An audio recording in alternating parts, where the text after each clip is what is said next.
Good morning, good afternoon, good evening, and good night, wherever you may be. And welcome back to HCW Show Squared, the show with HCW format or formula of the defunct HCW Show podcast is the power of, you guessed it, 2. I'm Richard, as always, Dan, DP, as we all say nowadays, D-P-Z, yeah. And I'm, of course, joined by the usual partner in crime, the award-winning Mr. Impact Craig. Craig, how are you doing? You know me? It's that M-I-C Craig, aka Mr. Impact. I'm doing good. Not award winning, paying £2 from Amazon winning. It's still an award. Yeah. That I bought, paid, engraved myself, yeah. Hey, Yeah, still treat yourself. Yeah. Still counts. By that logic, I am the current reigning Intercontinental, NXT, and United States champion. I mean, they're all outdated belts, so probably not. But they're the better version of the belts. That's valid. But Craig, as you will have noticed, is not the only guest on this show.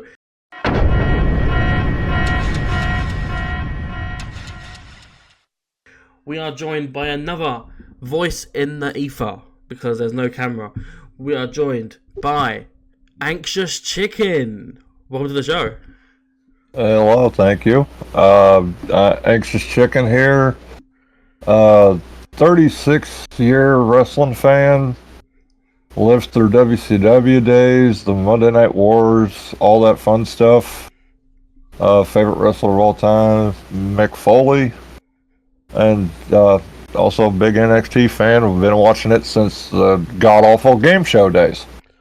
Hell yeah. Been through it. Been through it then. Been through the ringer. Definitely. I remember those days of just like, pull the beer keg, do the obstacle course. Do a promo about your mustache. Oh, God. Eli Cottonwood, dear Lord. Oh. Battle rap each other. I kind of miss it. I know it was bad, but I kind of miss it. The game show. I missed season 5 Redemption when everything just got super crazy. Oh, the wrestler was there too. Super crazy. Well, like you had Johnny Curtis, who was just always going nuts. Mm-hmm. You had Goldust and Oksana, looking like they were going to get married. You had Hornswoggle trying to hump everybody. It seemed like a horny dog or something. Hornswoggle. It was some so bad it's good stuff. Yeah. Didn't they call they call the pros for Loki? Cole were the pros for Loki, who was I can't remember his friggin' name. Caval. Caval, that's it. He won season 2 of NXT, and then they did absolutely nothing with him. Yep, and now he's cosplaying as Agent for Hitman on the Indies. He started that in TNA. It was so weird. Well, they changed the name in TNA like 3 times. Yeah. Yeah. Yeah, we had Low Key. We had Low Key spelled differently, and High Lock. And Senshi. Yeah, and Senshi. It's just like pick one and stick with it. Pick a name and stick to your lane. Come on. I mean, TNA rebranded their name after we left. Well, I think it's because they were trying to do what WWE was doing, was like they want to own the name of the wrestler while they're with the promotion. Well, I'm glad that stopped for WWE nowadays. For the most part. But we'll get into that later. But yes, this is... What's that going, Craig? What? The talent are now allowed to use their real name when they leave the company. Oh, yeah. But yeah, this is, of course, the show where we look at NXT and we go over everything that happened within NXT. So, without any further ado, should we get into things? Let's do it. Let's go! Sweet. So this is for WWE NXT on the 22nd of October. There's no bullshit beforehand. It's just straight into action. So let's get to it.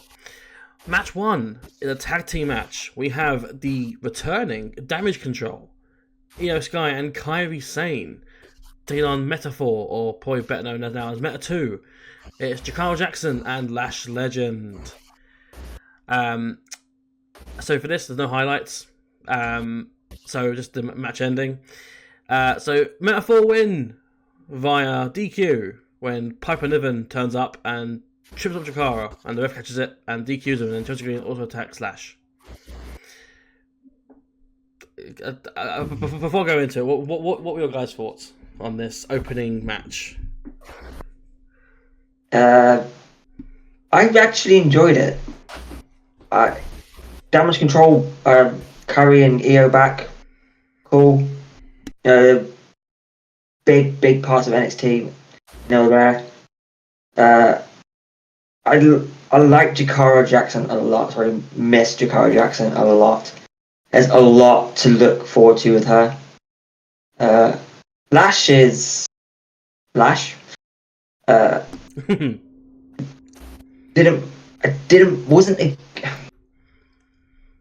Wasn't necessarily against the finish, but I really I don't always get a false finish. Doesn't always get me. It's very rare it gets me now because it's happening all the time. But when it looked like Lash and Jakara were gonna win, yeah, I leaned in. I was ready to see them win, but yeah, match was. I actually enjoyed the match. Finish, okay. Finish was the finish, but yeah, I enjoyed it for what it was. I said you can't go wrong with if Kyrie and Io. If you put them in a match against anyone, it's going to be a great match. And like I said, Jakara is one to watch for me. Yeah, absolutely. And before we get into what Chicken's got to say about this, I'll say what I think, because we've been given a little promise of juicy stuff from Chicken. So I'll say that to the end of this match. You're trying to get me in trouble, aren't you? Anything that is said by Chicken is Chicken's own views and does not reflect those of HCW. Build the suspense. Exactly. No, so I rated this 2 of 3/4 stars. I wasn't a huge fan of the match. Like, I love Io, I love Kairi, Jakara's great, and Lash is there. It was not a bad match, it was just the ending was quite poor. And it brought down for me what was otherwise quite a solid match. It was spectacular, and Damage Control do their role. They look great in doing their role here. Jakara's always showing improvement in her craft. Lash, again, is just sort of... Ta-da, she's there. The ending really soured me, though, and that's really all I had on this match. It's cool to see Chelsea and Piper back, but it'll be short-lived if they're even back in NXT at all. And it ain't just setting up some sort of SmackDown match. Yeah. It's almost like they want some tag titles in NXT. Well, I've actually got a theory on that, but I'll get into that when I give my thoughts on the match. How about it? I mean, I was done with my point. So unless Craig's anything to add, we can move on to Chicken. No.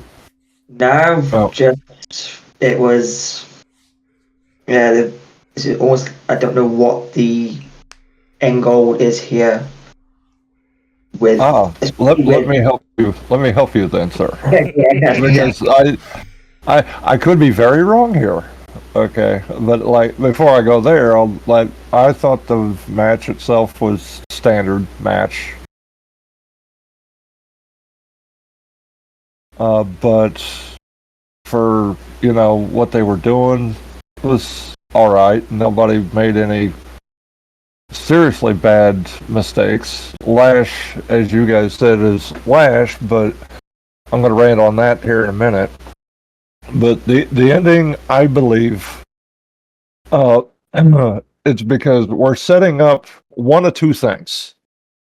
We're either going to have a three-way between these three teams to see who the number one contenders are to face Bianca and Jade down the road, or we're going to do a four-way for the titles that include these three teams. And this is so we can get the belts off of Bianca and Jade and start their feud, because one of them turns on the other because they lost the titles. Blah blah blah. Mm-hmm. Yeah. Yeah.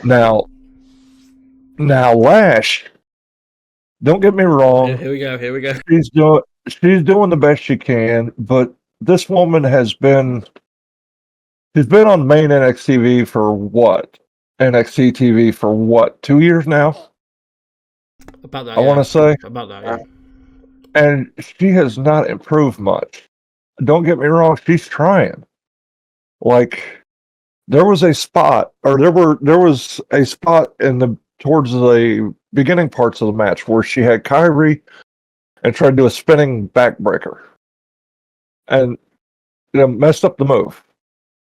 And then they went and tried to do it again later on towards the end of the match, and she did it just fine then. So she's improved, but she spent, before she arrived on main NXT TV, she spent almost a year on Level Up. And so that's 3 years now, and she's still just where she is now. I don't know why they keep pushing her like they do and making her such a big part of the show if she's not improving at the rate. Because if you believe some of the dirt sheet stuff that was said, I want to say a year and a half ago, they passed some sort of like code or something where you had to improve so much in a set amount of time or they were going to release you. And they did do that. But how is Lash still there then? Because she's not improved a ton, since she started 3 or so years ago. Mm-hmm. I've got an idea as to why that would be the case. Same, I've got a theory. All right, go ahead. Let me hear them. All right. Well, I'm on the spot now. No. I think she comes from an athletic background, and I think her rate of improvement comes from an athletic standpoint, in that she's very fit and that she's good at what she does in terms of her athletic ability. That doesn't always translate to wrestling ability, though. And obviously, there's been cases in the past of athletes who've gone on to do amazing stuff in wrestling, but as it stands right now, I think Lash is struggling to get more into the wrestling mindset, as opposed to, oh, I'm still an athlete, sort of thing. So I think that's where it comes from, because you can sort of see it in the way she moves and the way she holds herself. Oh, definitely. But also, sorry, I agree. One more thing as well. The reason why she's kept around, I think, other than because she's part of Metaphor, which is probably one of the biggest parts of NXT, is because she, well, until now, but we'll get to that later, she was the only, quote unquote, big woman within the division. Everyone else is quite small and petite, whereas she is very much not that. The other option you have is Nikita Lyons, but she's always injured. So, Lash Legend is your one who is not injury prone and the one who you can probably rely on more to be there when you need her. Which is why I reckon. She did have the one injury that kept her out for what, 3 to 6 months? Yeah. But other than that, she's been there the whole time. But yeah, those are my thoughts. Maybe she just hasn't caught it yet. But what are your thoughts, Craig? With Lash, I think, because she is improving, not necessarily in ring, but character-wise, there's been some clear improvements. Being part of Metaphor helped that a lot. Being around people who have come up through the independent scene who've gone, because the one rule in wrestling, get over. That seems to be the most important rule in wrestling. And, coming it through the independent scene, like, Noam Dar knows how to get over. Like, he's been around a long time. Then you've got, I say, being in a faction does help her because, the spotlight isn't completely on her. So which can only help benefit when you're trying to build yourself up to a certain level, a level that WWE seem to put out there. But on that, you mentioned, Chicken, about the WWE releasing people who they think haven't reached a level by a certain time frame. Lash is part of the NIL. Like, not officially, but she was. Like, the NIL was part of the. She was part of the first groups that they hired in the NIL, right? Yeah. So I feel like, to a certain extent, WWE just want to make this work because it got a lot of backlash because they're not really hiring many people from the independent scenes anymore. When it used to be everyone who came through NXT came through the independent scene. Now maybe it's 30% of the new talent coming through the independent scenes. So I think we just need to make this work, and so there's a little bit more leeway for the NIL athletes.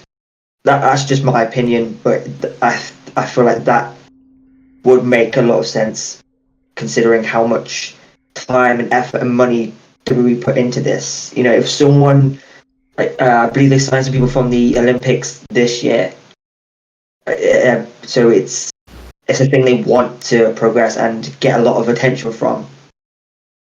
In using, because it is majority is amateur athletes, so they don't come with a high profile, but they, coming off a big event like the Olympics, it can also help WWE, because I believe the USA did quite well in the Olympics. I didn't watch, but particularly the women. I'm an American and I didn't watch the Olympics, so I couldn't tell you. I think they came second in the medal table. So when I think China was first and then America was second. Yeah, I know there were a lot of buzz around the USA, Team USA in the Olympics, which is why, again, do we just want to make the NIL work? But it's not that Lash isn't improving. It's just in ring, it's pretty much the same. She's strong, she's powerful, and that's about it. I will debate you on one small point on that. I mean, she has improved in ring, if only for the fact that she has stopped injuring everybody she wrestles. Because when she first started, she was injuring people left and right. I don't know if it was all her fault. It could have been a mixture of things. I think, but you don't see her doing that much anymore.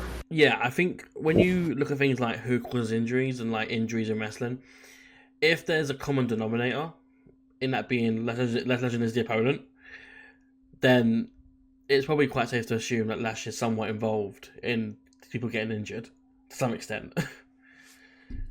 But it doesn't happen anymore. And well, if I may, I have one question actually that you can either, debunk or whatever. Mm-hmm. But I didn't even think about this until a friend of mine brought it up. I watch wrestling, the shows with a bunch of guys. Yeah. And one of them mentioned that whether it be Jakara Jackson, Lash Legends, any of those wrestlers. I'm not trying to sound racist here or nothing, but it seems like the African American ladies.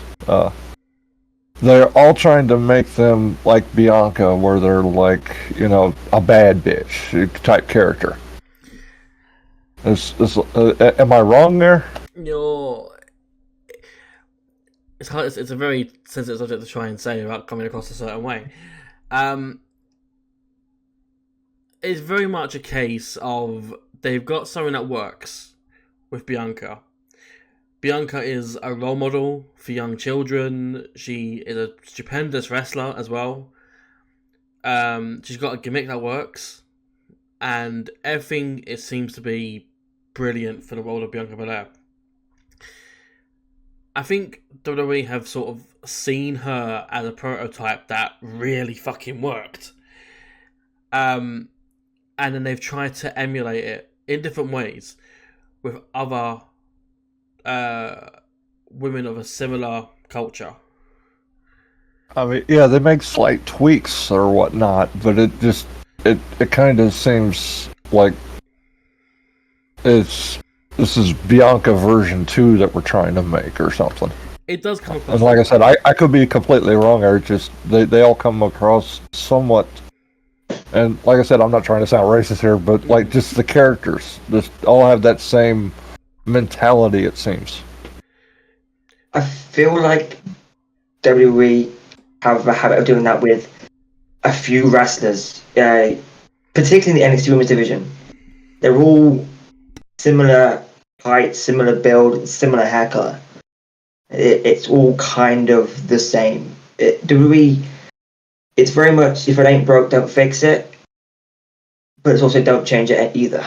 I can't argue with that, honestly, because look how, like, back when Hogan's reign started to wane, they were trying to find the next Hogan. They weren't trying to find somebody, new to... They were just trying to find the next Hogan, and they thought Warrior was it. Bit different, but still the same kind of, Yeah. And the same thing with Cena. That whole time, they, like Roman Reigns, they were trying to make the next Cena by making him exactly like Cena, except, just slightly different. So I can agree with that, honestly. I'll talk about that longer than the match lasted. Yeah. I'm sorry. No, it's good. No, it's good. It's good. Honestly, like these kinds of things are always good to have, and it's good to call it out when you see it as well, because otherwise, if you don't call it out, it just sort of goes away, and you think like, "Oh, I should have said this earlier." Like, so moving on from that, then we go backstage. We see a Twitter video air that shows Hank and Tank celebrating the arrival of the NASCAR guy. Yeah. It's Cole Custer, the reigning and defending NASCAR Xfinity Series champion, and he's actually in line. He's in the running to win it again this year. Yes, I am a NASCAR fan to some extent. So yeah. So I know who Cole Custer is. As I said, Hank and Tank celebrating of a NASCAR guy. No, this is why I was glad to have someone like from America specifically on for this one, because there's a lot of things that we're gonna miss with NASCAR, because NASCAR is not big in the UK whatsoever. Like, we have like Formula 1, and that's about it in the UK for like Formula 1 and maybe like MotoGP. That's about it. Yeah, I mean, we get. And this will somewhat give away my location, but I live very close to the most famous racetrack in the world, the Indianapolis Motor Speedway. Ah, okay, yeah. F1's actually ran here. I've parked people in that went to the F1 race in my yard. It's a nice way to make a bit of extra money. Yeah. Yeah. But so I mean, I know racing, but now NASCAR's pretty big here in America. It's probably the biggest motorsport going at the moment. I think I know about Daytona, and that's about my limit. That's NASCAR's biggest track, probably. I mean, it's their biggest race of the year. It's the Daytona 500 in Ohio. No, Daytona is in Florida. I knew that. You're thinking of Dayton, Ohio. I am, yeah. It is a good thing you got an American on. Look, I know That's UK about- geography a little bit, and I know a little bit about US geography, but not enough to be an expert on either. I'm not knocking you. I couldn't tell you a thing. I mean, I know, like, London, I know, like the names of cities or whatever over there All in you the need- UK, but I couldn't tell you where the heck they are. Chicken. Honestly, all you need to know about the UK is London. We're the only city that matters. Um, yeah, that's what you get from this country. It's very much a north-south divide, and the Midlands can. I live in the West Midlands, and you'll never hear about that unless you watch Peaky Blinders.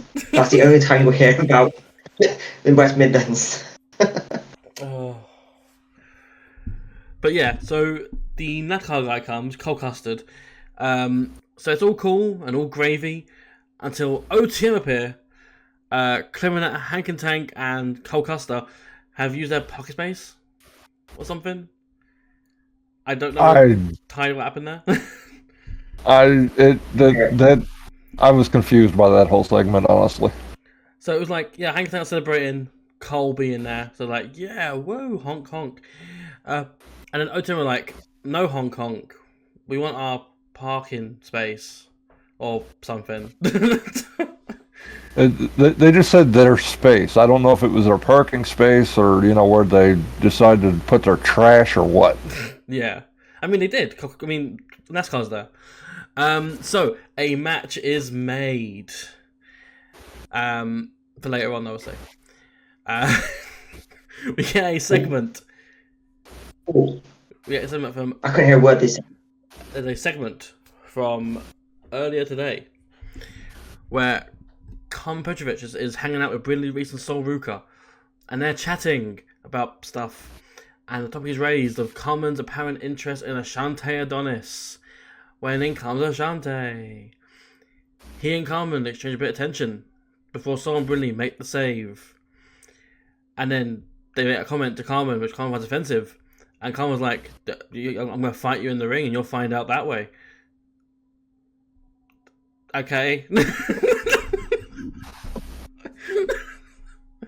I don't know what we're doing. Oh, She doesn't want to admit that she actually has feelings for Adonis. I guess it comes It's across like that way, but it's just very cringe. it's like something from middle school, isn't it? Yeah, it is. It's like uh, I don't know if you did them in your education, chicken, but like when you got to do like those school plays and stuff. Those weren't mandatory, but I was actually in high school. My junior and senior year, I was in musicals. Mm-hmm. So, Like the the amateur dramatic societies and yeah. yeah. In the first year of high school, you have to do drama. Kind of, then you get to drop it, and then you get to do it's called GCSE drama, which is very much like it. Shout out, Nikki. This is very much GCSE drama. And not very good written at that, at least in my mind. No, it's not. Like we were saying before on the podcast, like how Ashante's gimmick is very much a HR disaster. In that he's actively Black. like it's not as bad now, but a few weeks ago he was actively harassing women in their locker room.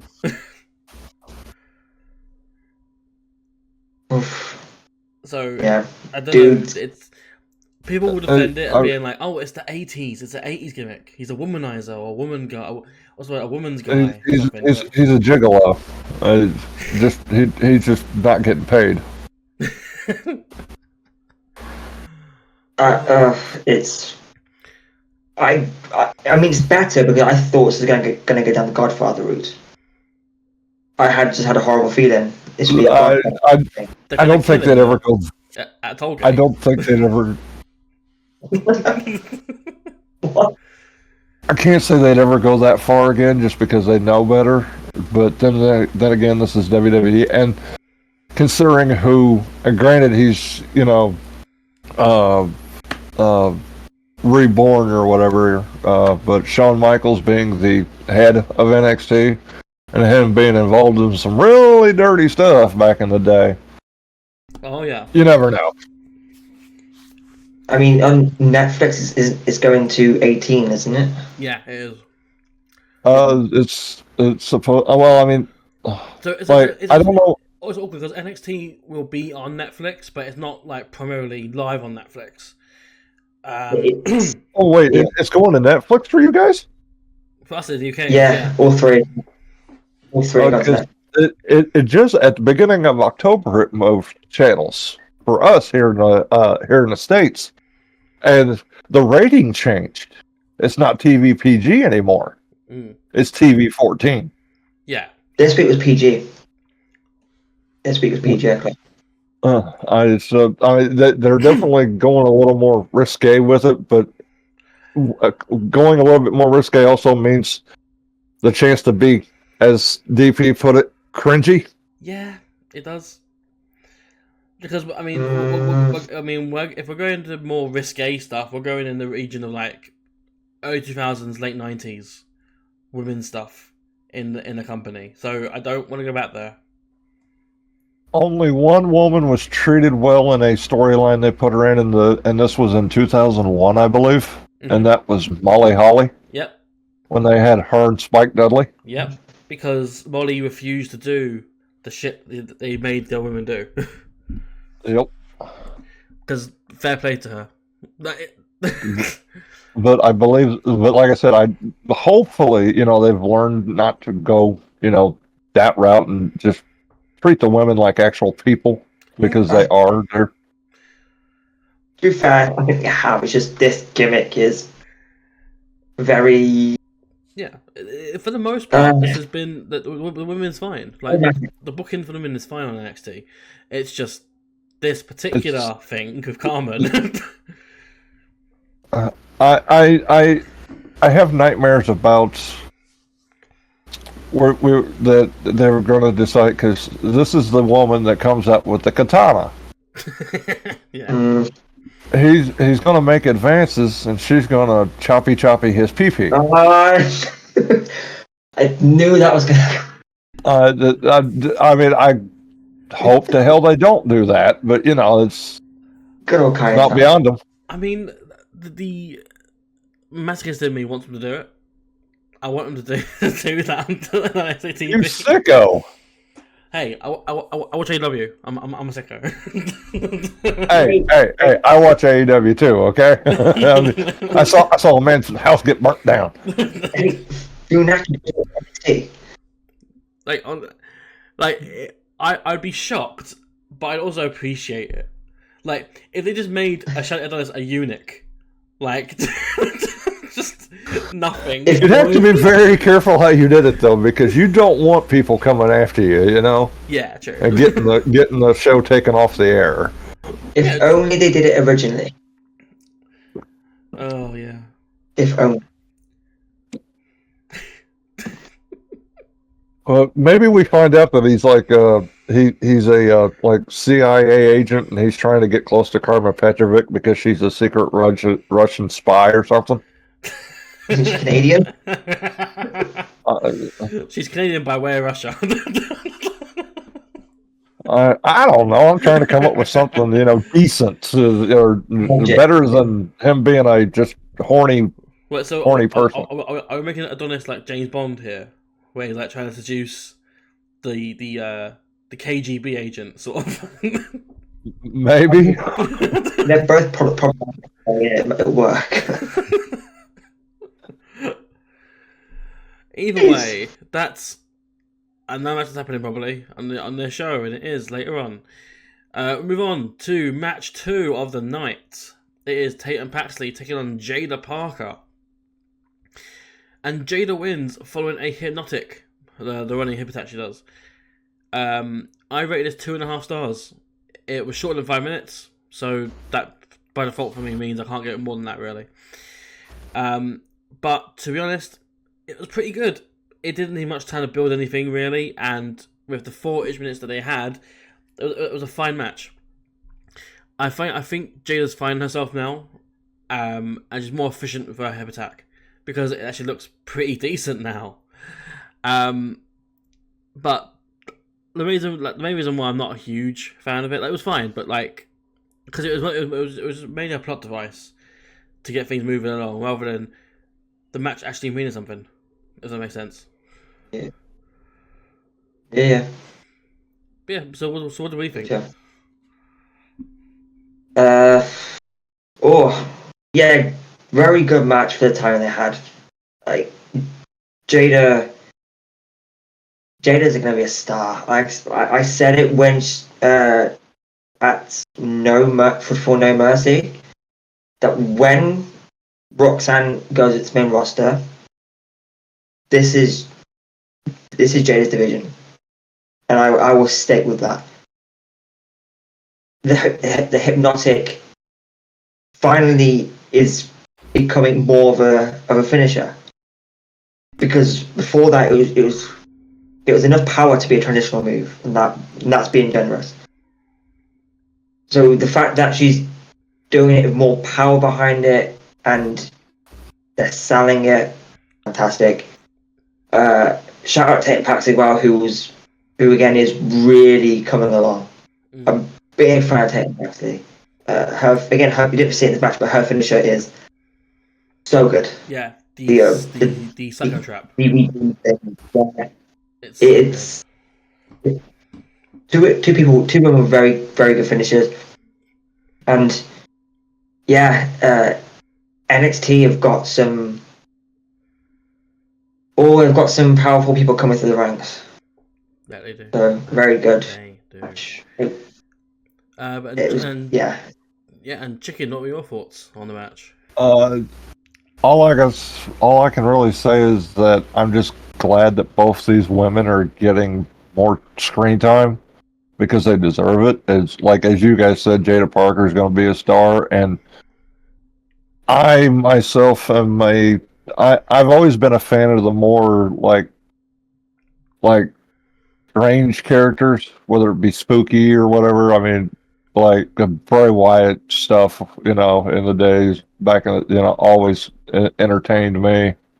And so her like playing with the dolls that she, and just all it's odd, but I like it, and I want to see where they go with it.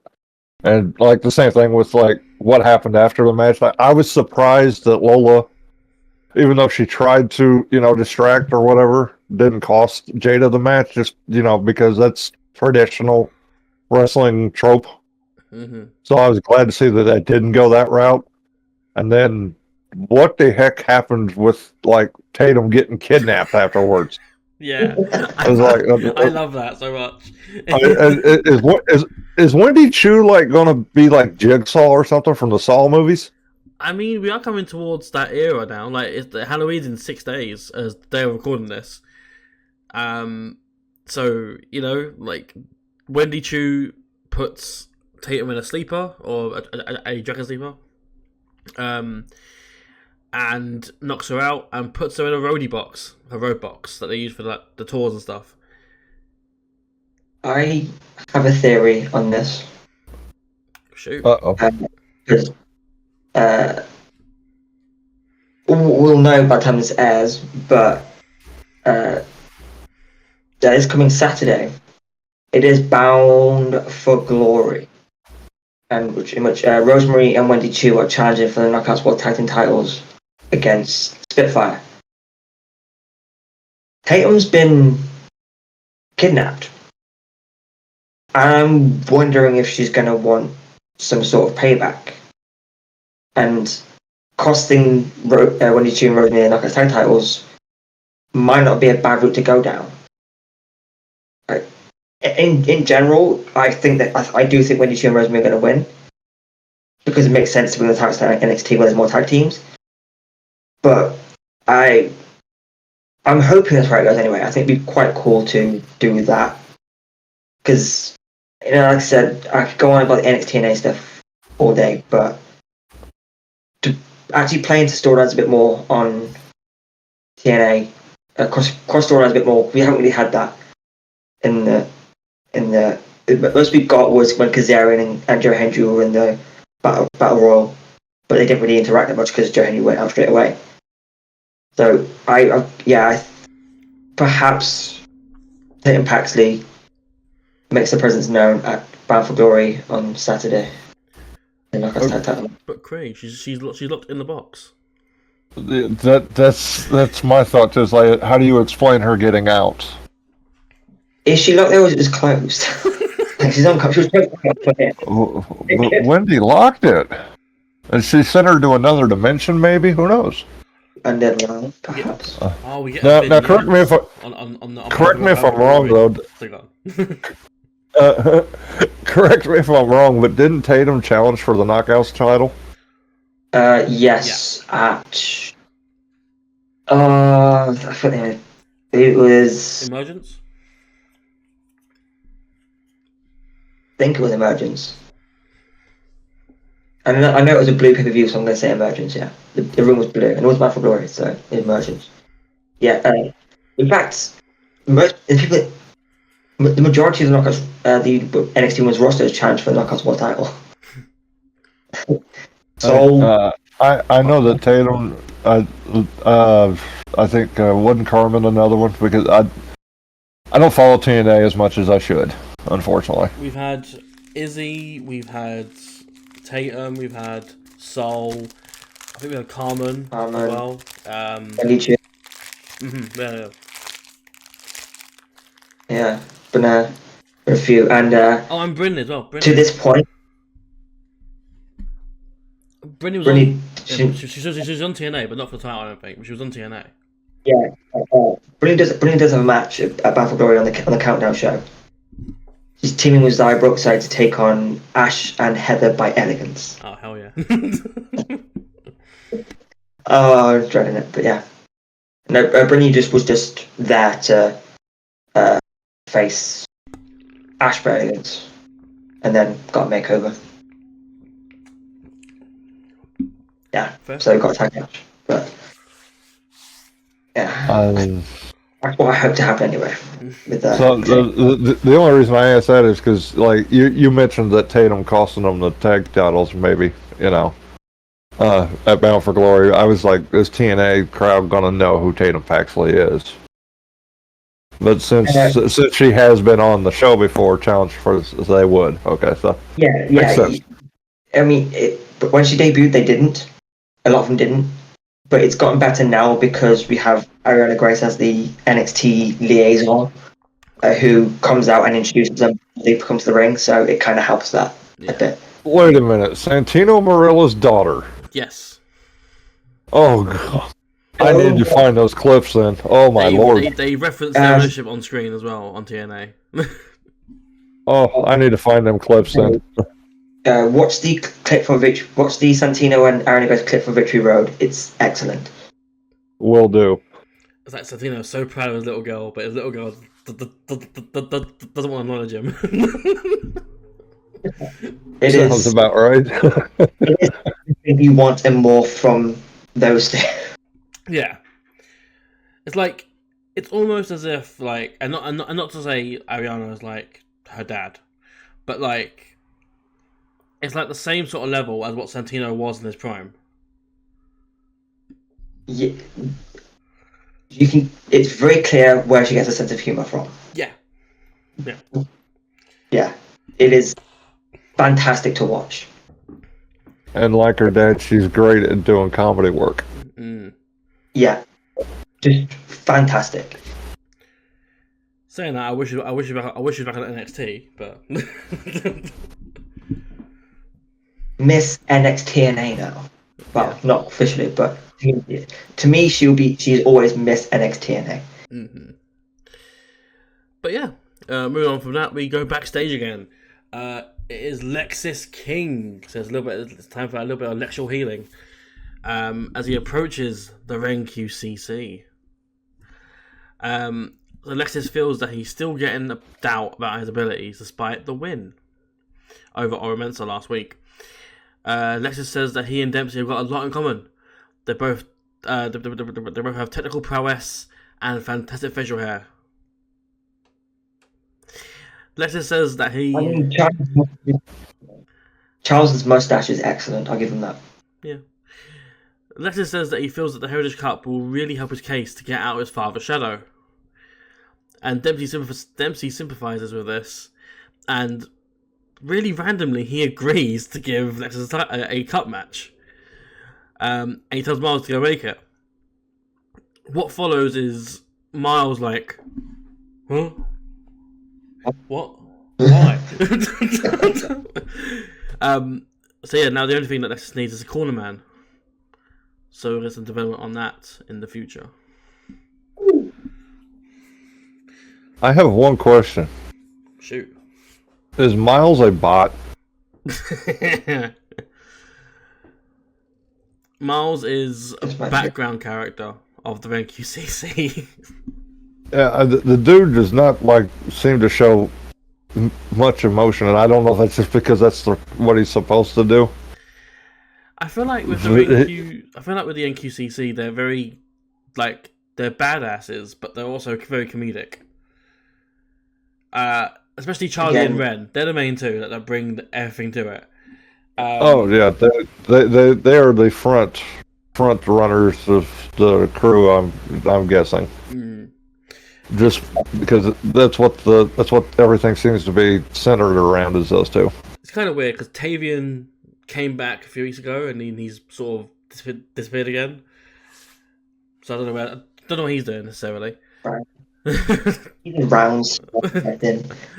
And obviously, said Miles is just sort of there to be the, I guess, buffer for the other two, and to get thrown around by whoever fancies it. By Carly Bright. You also need, when you have your multi-person tag matches, you need somebody to eat the pin. That is true. Yeah, they need their own Yoshihashi. Good God.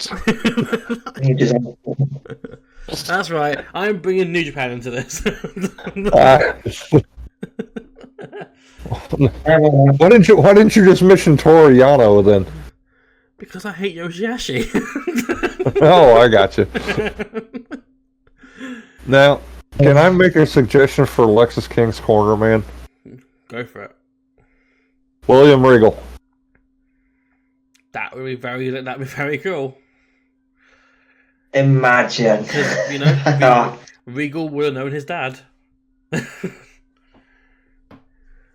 Or what if this is finally the NXT debut of Stone Cold Steve Austin? By God, it's Stone Cold. Alexis is like, my dad tried to shoot at you. Yeah. And then Stone Cold revealed he signed full-time to NXT, and he and Lexus formed the new Hollywood Blondes. Oh, what about Griff Garrison? Oh God, who the fuck is Griff Garrison? Yes. Okay, now you may be the only one that gets this, Craig, because I don't remember if you said you watched the this past weekend's pay-per-view there, DP. But what if it's Psycho Mike? Psycho Mike. Down for it. Psycho would be really cool. I had never seen that dude before, but I enjoyed the hell out of it. I am very familiar with Psycho Mike from Smash Wrestling. Like I watch a lot of Canadian stuff as well, so I'm very familiar with him. Wants to see a body slam.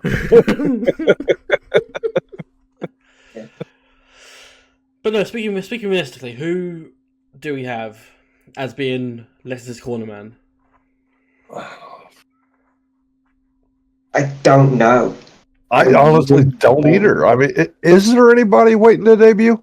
Don't think so, but there is one person I had for this. And that being, of course, Oro Mensah.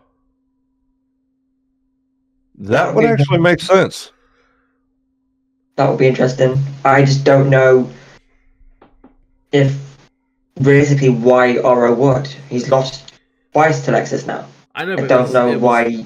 Lexus promises to give him a. Oh, yeah. And Lexus decides to give him a. If Lexus wins, he decides to give him a shot at the Heritage Cup. Maybe. Yeah, maybe. Maybe he's only leverage to get a cornerman.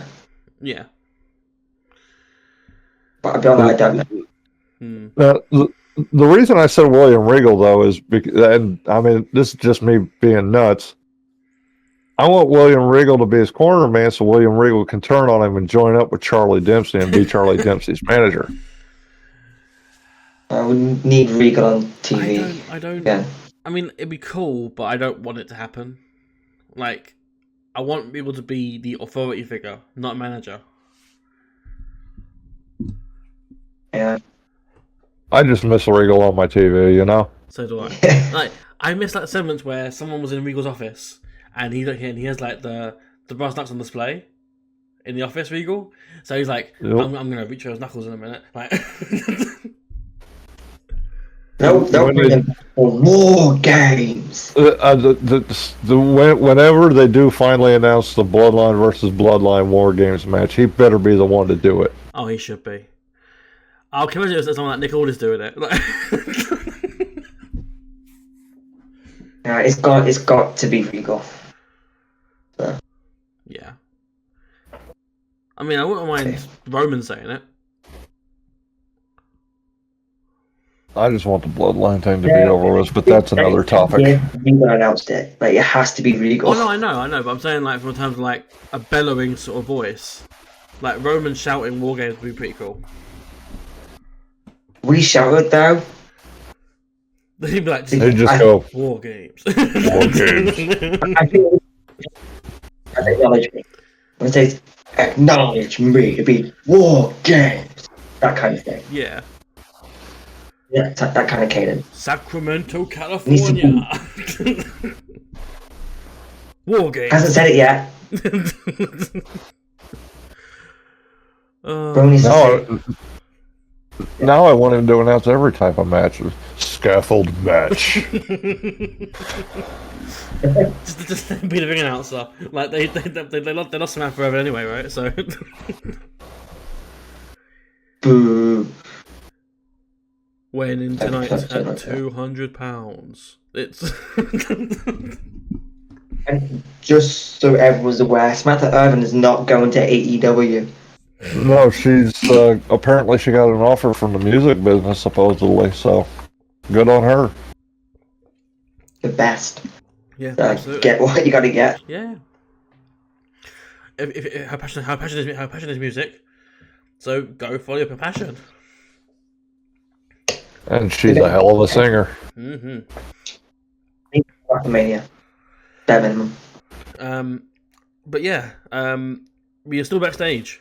We see Wendy wheeling on Tatum in a box. But after that, we see Fraxium, Nathan Frazier and Axiom, with uncle and nephew, Cedric and Javon. You say third uncle and nephew just gets me. So Fraxium are intentionally joking about Javon's age and his accomplishments and the fact that he keeps losing the big one. Javon takes offense to this and slaps Frazier. Cool. In the same segment, Wesley is there. Why is he there? I don't know, but he's just there. And he's like, haha, I knew it wouldn't be long before you snapped, Javon. And then Javon's just getting annoyed. And then as Wes leaves, Javon goes to attack Wes too, but then he's stopped by Cedric. Okay. Cedric turns the porch light on. It's time to go home. Yeah. Cool. Yeah. Cool. This was just sort of there, honestly. This segment. I don't know why it was there. It was just there. Well, the main reason I'm guessing is, to show Javon getting a little attitude. And Wesley was there just to get him on TV, I guess. I guess. I mean, there are better ways to use Wesley, in my opinion, but...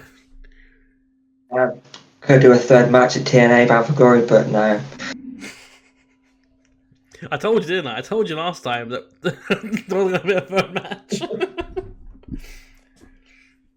But, I guess, yeah, you can only get our top stars at NXT.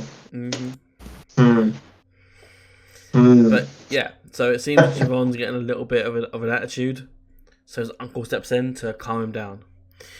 But, more importantly, there's been an incident backstage. Adriana Rizzo's been attacked by someone. Tony D'Angelo and the family are panicked, but Tony calms down as Luca starts to prepare to leave for the match that Luca has next. Juicy Lucy. I'm an idiot, by the way, when I saw this small segment. Because who I thought attacked Rizzo. Oh, I thought it was over. I thought it was over. Okay, then I'm not an idiot, because that's exactly who I thought it was Oba Femi. It was Oba. Because he did attack her at the pay-per-view. Yeah, but not intentionally. Not intentionally, but he still attacked her. So, and he's kind of hinted at being a misogynist. Yeah. The woman should be in the kitchen doing laundry type of crap. Not an abuser. The same people that believe women should be in the kitchen or doing laundry are the ones that usually are the ones that beat on the women. So it fit, unfortunately. I know we've had a gimmick where there's a womanizer around and stuff, but I really do not think to go down the route of misogyny as well. I mean, I just thought he did because it didn't necessarily have to he's not just all he had to do was push her over into the barrier or something. Straight her over, that would be enough. I don't think it was a full on beating with a steel chair or something. I just thought maybe he just knocked her over. Oh, I mean, I've got a theory about who attacked her, but I can't say who it is until later. It's obvious. We'll get to that. When we get to that, I'll sit there and laugh at you because it's not a theory. They just straight up said it without saying it. Yeah, fair. Everything but the words. Anyway, up next we have match 3. It is Oba Femi taking on Juicy, Lucy, Crucy, Fino. Chicken, just for reference, that is a comment made by Penciled In Mike, who was on the show a few weeks ago, where he calls Luca Crucifino Juicy Lucy. Apparently he likes the man. I just have him written down as the lawyer guy from the family. Because I can never remember his name. Or as I thought when I caught him, I haven't really probably seen him in his ring gear properly. I thought when you order Karrion Kross from Wish. But at the same time, Karrion Kross is what you get from Wish. Yeah. So Karrion Kross is the Wish version of Crucifino. Okay, so Luca Crucifino is the Karrion Kross from Timu. Karrion Kross from Timu. Yeah.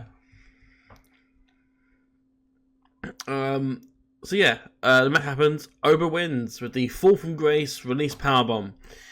Who would have guessed? Squash. I rated this 2 stars, and I said squash. Luca got a little offensive at the start, and then that was about it. Oba started his offense. He had control of the entire match, and it went exactly how it should have gone. Oba suddenly not being a dominating beast in the ring wouldn't have fit this whole gimmick that they've been doing. So overall, I'm not against it happening. Someone like Luca shouldn't be beating Oba anyway. So yeah, that's the guy you pick to do that. Yeah, and that's not a dig. That's not a dig. Luca's very good at it because he's still coming through. And when you look for the family, who's the one they're gonna choose to just get destroyed? Stacks used to be. Yeah. But Stacks is representing one title, so it's going to be Luca. That's the person you. It's the guy that you make an example of. The wrestling industry always needs those people that eat the pins or be the quote unquote jobbers. Not that he'll be a jobber forever, but Luca sold it like he'd been shot. I was just surprised to see he got any offense in. Yeah, I did too. At the very start, it was like, oh, okay, he's actually moving around a little bit. But then that lasted very, very quick, very, what's the word? Short. Oba said enough of this shit. And just... It's sort of like, when Rey Mysterio fights Big Show in the old days of wrestling. And he's flying around, he's avoiding Big Show for a little bit. and then suddenly one big boot, and then Ray's down the rest of the match. Like, Yeah. But that's what Oba needed to do. mm-hmm. Because, he lost. It didn't hurt him because it was a roll-up. But he lost. How do you get that back? You just start destroying everyone in quicker fashion than you already were. Yeah, exactly. That's exactly how it should be done. Nothing's changed. Oba is still Oba. Well, Oba's definitely landing more heelish now, though. Oh, yeah. Yeah.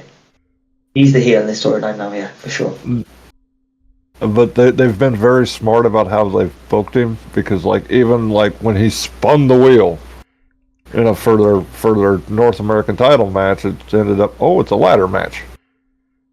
So he can lose by, not getting pinned again. Precisely. Because he can't climb the ladder as quickly or as well as, Tony. Precisely, yeah. Gonna have to copy Big Show and get the reinforced ladder for the Money in the Bank. I don't know why they never brought that back for any of the bigger characters. Yeah, none of them are ever going to be as big as Big Show. Because trust me, I stood next to Big Show. I got to meet him in 2000 when he was down in OVW. Oh, cool. And I'm almost 6 feet tall, and the dude was sitting in a chair, and he was still taller than me. I was like, holy crap. It's a big man. You see it on TV, you see his hands. Big man. His hands are like a giant's hands. Like, you can they're not quite as big as Andre the Giant's hands, apparently, but they're pretty damn big hands. Yeah. He could cut my head like a basketball. Mm-hmm. Yeah. Big dude. Yeah. Oba is... Oba's got the aura. He'd be fine. Even when... I know we're getting predictions later, but it's not going to hurt Oba losing anymore. I mean, I will say because he can do that. I'll say this now: Oba and Tony is the easiest match to call. Well, sorry, second easiest. Sorry.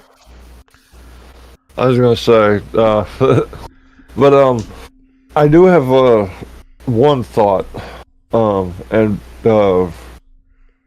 after Sunday when this one finishes with Oba and Tony, do you see them throwing him straight into the NXT title picture?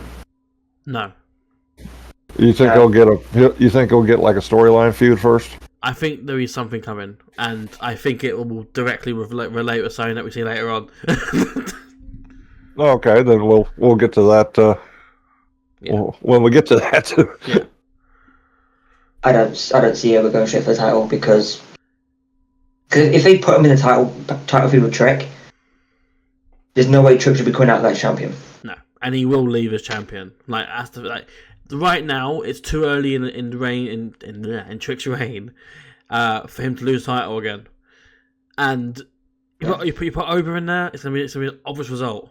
Even if Oba hit him with 20 power bombs, Trick will be like, "Oh, Trick kick," and then that's it. Yeah, it's ridiculous. They need to give it a bit of time first, so you need to find something else for him to do. I'd personally go with the thing that I think they're going to go with first, and then probably move him on to maybe the Heritage Cup, because I wouldn't mind seeing him and Charlie. But, and don't get me wrong, I love Charlie, but isn't the Heritage Cup kind of a downgrade? Oh, it is. It's not as It's how you go about making him a Grand Slam champion in NXT. Oh, you get it. You put him with another heel and make him destroy Fraxium for the tag titles. Yeah, that too. Or have him do it single-handed. Or maybe he wins the tag titles on his own. Yeah. Does the guy really need a tag partner? Really? The way they've presented him, no, he shouldn't. He could be like Braun at Mania 34, or he wins with a 10-year-old kid or something. He had a tag partner. yeah, like that tag partner did anything. Nicholas has accomplished more than a lot of people on the main roster. That's a very sad statement. He's held the WWE title of some sort, so yeah, and more than I'll ever do. So the kid's better than me. The kid's better than Otis. Better than Now you've hurt my feelings. Akira Tozawa. Hey. Hey, don't disrespect the 24/7 title. I will disrespect the 24/7 title every day of the damned week because, God, as someone who watched during the hardcore title, you know, when it was defended 24/7, why couldn't they do stuff like that? I don't know. Yeah. I don't know. I need to crash. I need to crash. Oh, he was so good at that role. Is it too much to ask for to have Crash Holly, or say a Crash Holly, running around a children's play palace, like with bouncy balls and a bouncy castle, and Being chased by Pete Gas. I mean, that's what Jinder Mahal should have been doing. Jumping in a bouncy castle trying to get the champion. yeah. Not a golf course. Oh. Okay, Oof. well, they had like a private jet, a golf course. It was so corporately boring. I mean, they did go to Gron's house. Truth, they went at Rob Gronkowski's house. So there was that. There was the only one segment that they did that I liked with the title, and that was when R-Truth won it from Drake Maverick on his wedding night. Oh yeah, when he was about to get get lucky. Consummate the marriage, yeah. Yeah, consummate the marriage. That's the word I'm looking for.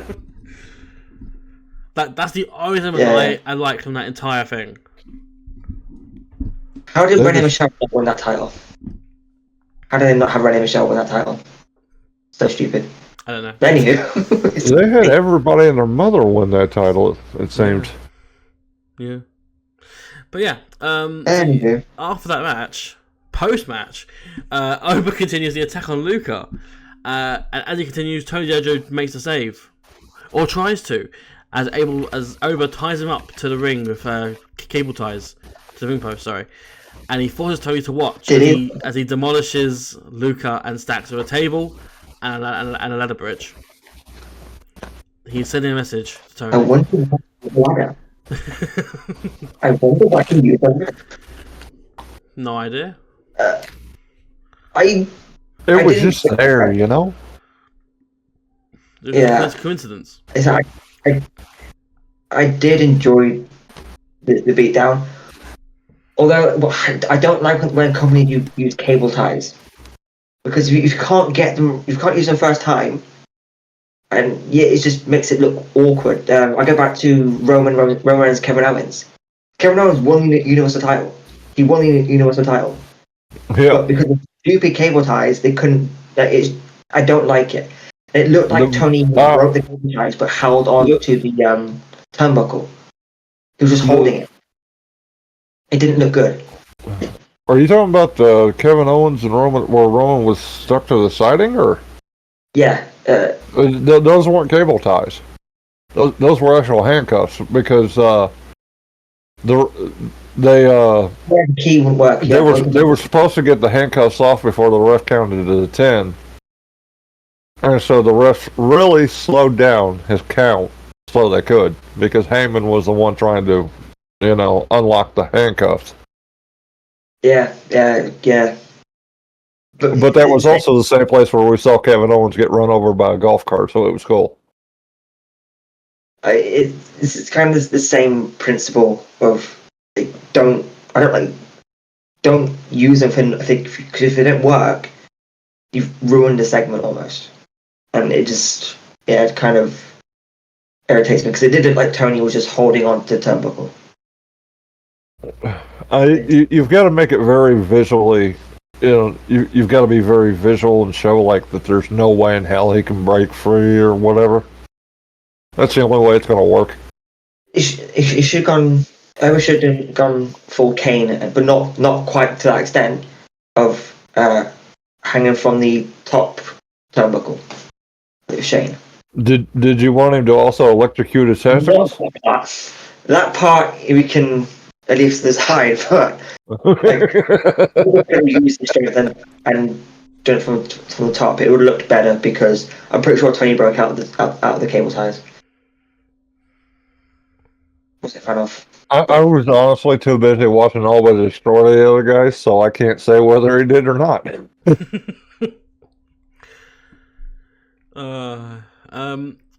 But yeah, after all that, we get a vignette once again showing Delta's NXT debut will be at Halloween Havoc before revealing the name Zarya. I was going to say, who the hell's Delta? Yeah. I saw a Zarya vignette, but It's Zarya. yes. So that was all that was. We then get a Andre Chase vignette. And I absolutely hate how they retconned the whole Ridge story here. Andre Chase talks about how Chase U is a place of opportunity and given opportunities. So far, so good.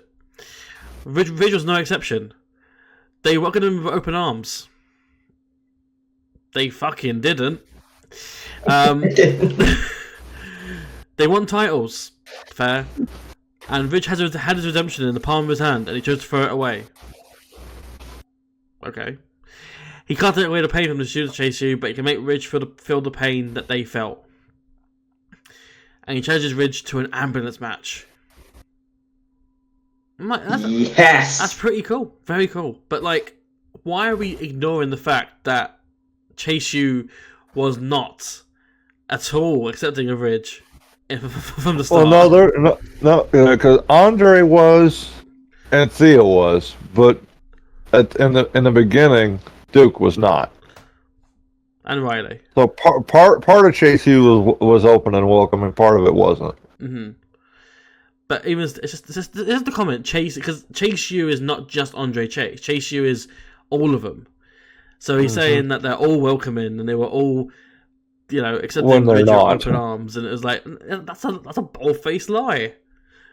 Like you can go back like to other episodes where they didn't want him there, and even Andre at one point was conflicted about it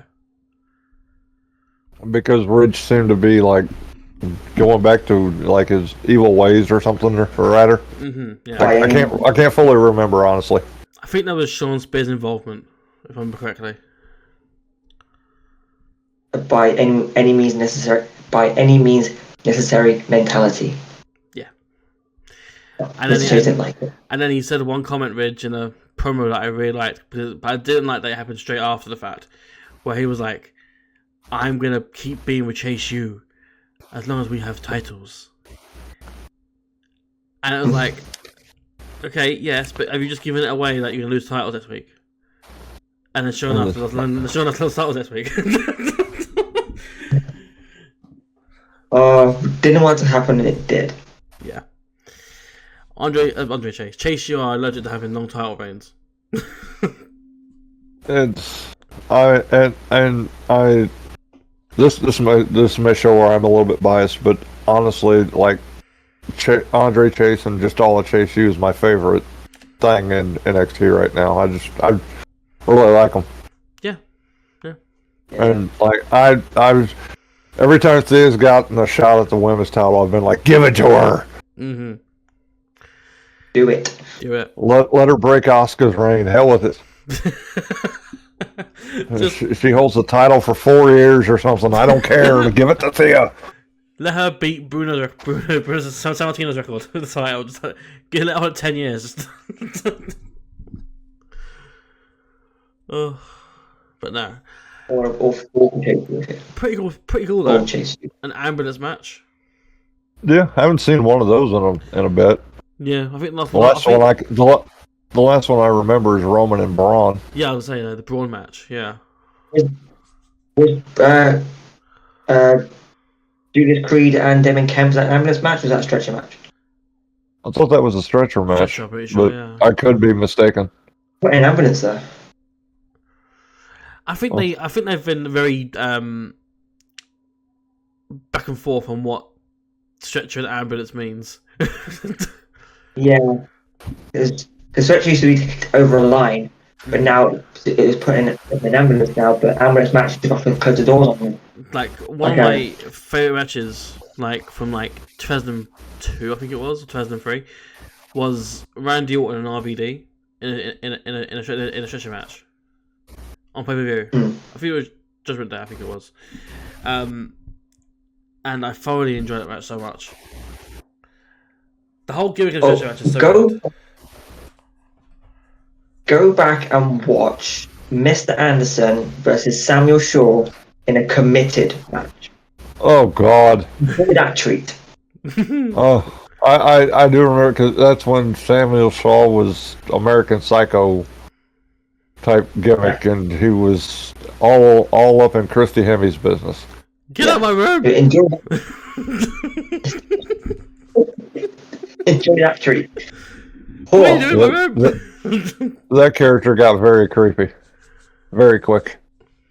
I don't think I've ever seen Samuel Shaw in the American Psycho stuff. I've seen him as the stuff afterwards, pre-Dexter Loomis, sort of Dexter Loomis. Basically the same, but not. But just less talking. Yeah. But yeah, so that's happening at Halloween Havoc. It's now time for the NXT Championship talk. A segment where once again the champion and challenger talk in the middle of the ring. Cool. Here's Trick and here's Ethan. They're both here because that's how it works. Trick says that he should have dropped Ethan's ass like last week, like a mixtape. But he promised Ava that he would wait until Sunday. But he learned Paige is scared. He's not all ego, he's all desperate. Paige says that could be the case. Or maybe he wanted Trick and everyone else to think that way. He sees Trick, he sees him boasting, and that Trick might know him as a father or a wrestler of 17 years. But every time that he does that, he doesn't talk about what Ethan's gone through. How they've gone through different paths. Paige didn't have a PC handout. He had to work for his living. He didn't have the greatest minds in wrestling prepping him for a top position in the company. He had to go through hell to get to where he is. At this point, I am thoroughly on Paige's side. I'm right there with you. Right now, Ethan is not lying.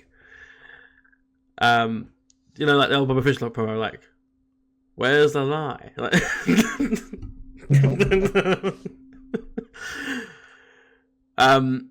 So Trick replies saying he gets it, he's been through a lot himself, he hasn't, and he's glad Paige likes it that way because he's busting open again on Sunday. Paige then says that he is silver talking, dressed to the nines, and he will be a 2-time NXT champion. He calls Trick all flash, fake confidence. Hitting him with the light last week was a preview of what happened in Devil's Playground. I hope not. The stage benefits him, and he points out how good Trick looks, but he doesn't have what Paige has, which is to be the devil inside of him. He says that Trick's not tough enough and isn't built for Devil's Playground. What is Devil's Playground? Isn't it just a no DQ match? Basically, it's just a straight up hardcore weapons match. That's all. That's all it is. Trick's done that before and won. Unless they had the last man standing stipulation to it, I guess. Yeah, I suppose. And Trick drew his last one.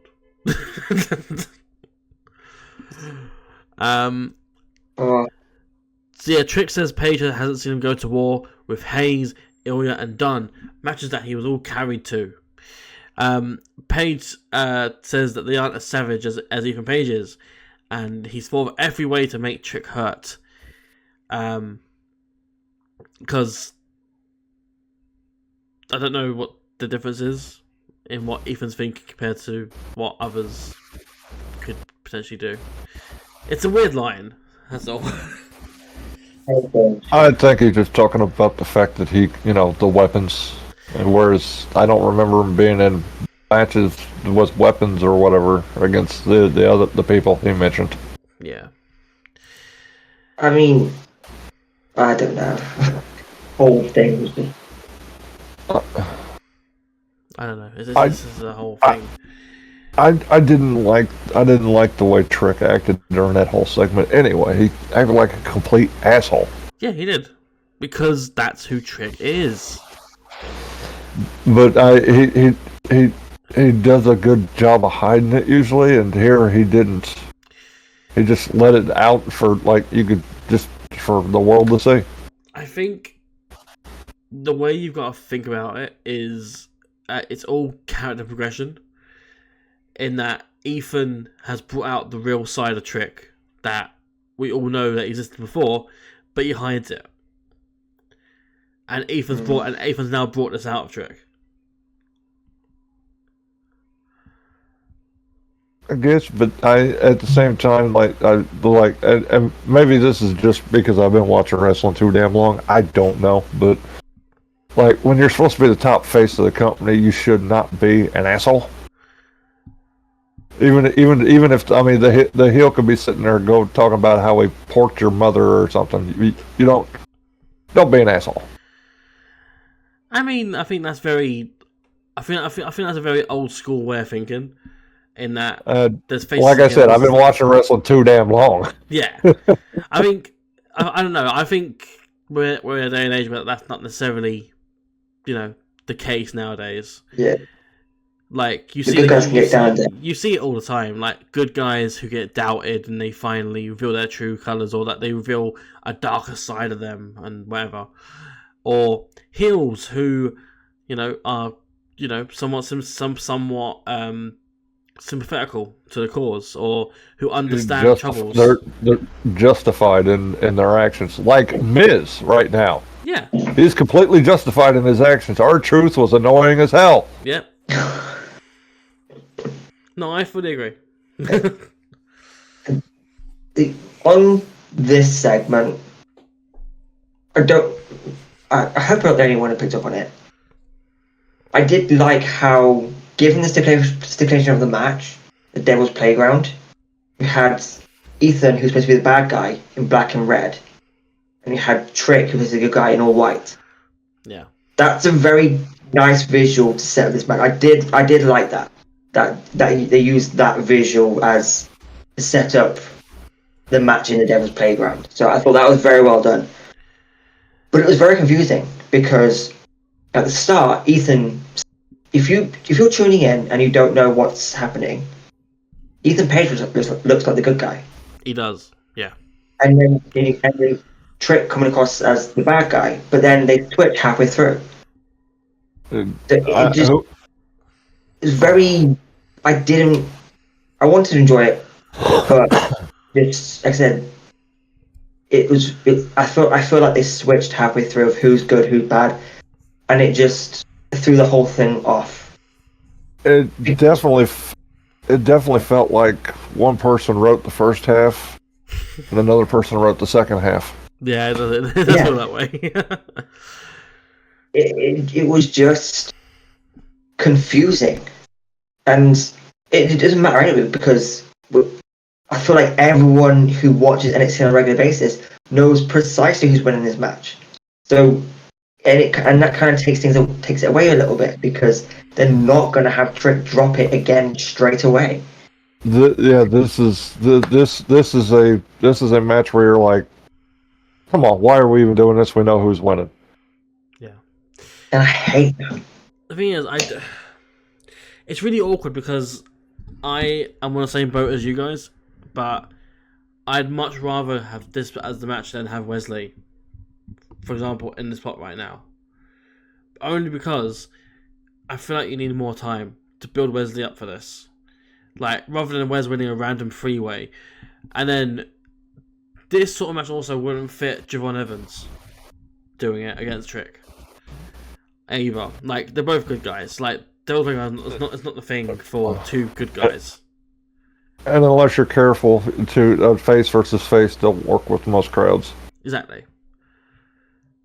Yeah, it's like this is the right choice until they can build someone else. Mm-hmm. This is the way to go. Who's next then? Because this is it for Ethan Page. So who's next? It's That's Ethan, it's down. Ethan again. This is not Sheamus and Alberto Del Rio in what was that, 2010 or something? 2012, yeah. 2010 or 2011, where they battled all damned year, it seemed.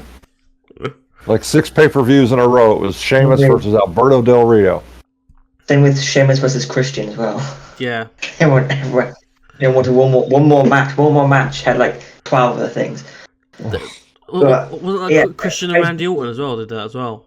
It was like 4 or 5 different matches on pay-per-views. Like, Yeah, but at least like they swapped alliance or you swapped positions, because when it started out, Christian was face and Orton was the heel. yeah. By the end of that feud, Christian was the heel and Orton was the face. Mm-hmm. It's been the same thing. The only thing different between this one is, with this one is, the adding of the weapons or whatnot. I do agree about the face versus face thing.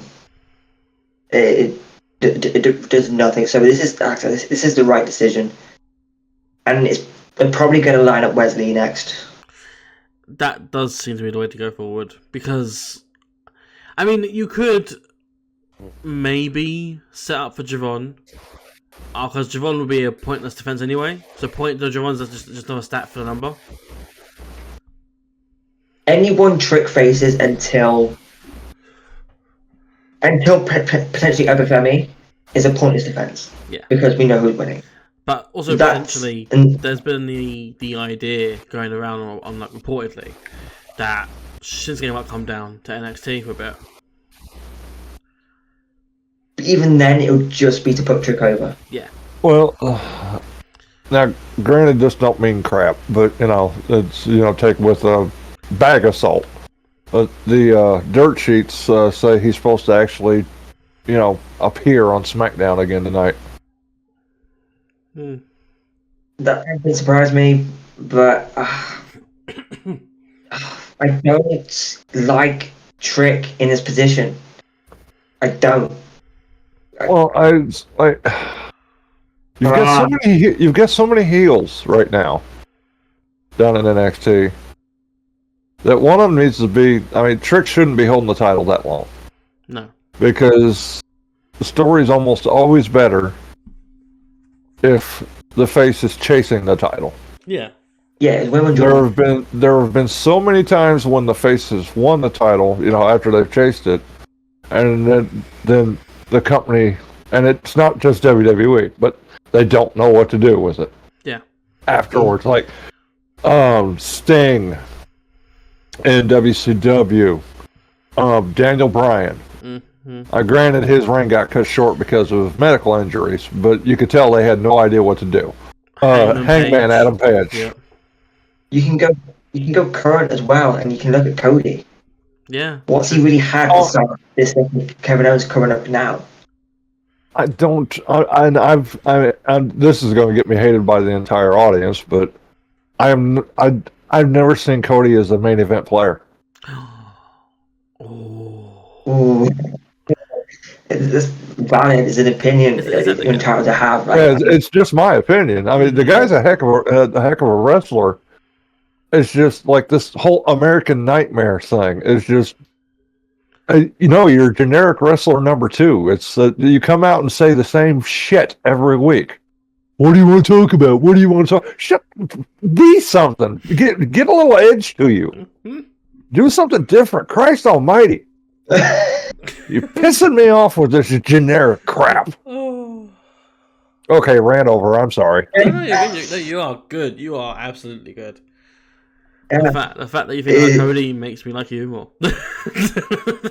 I mean, like I didn't used to think that Drew McIntyre was a main event player either.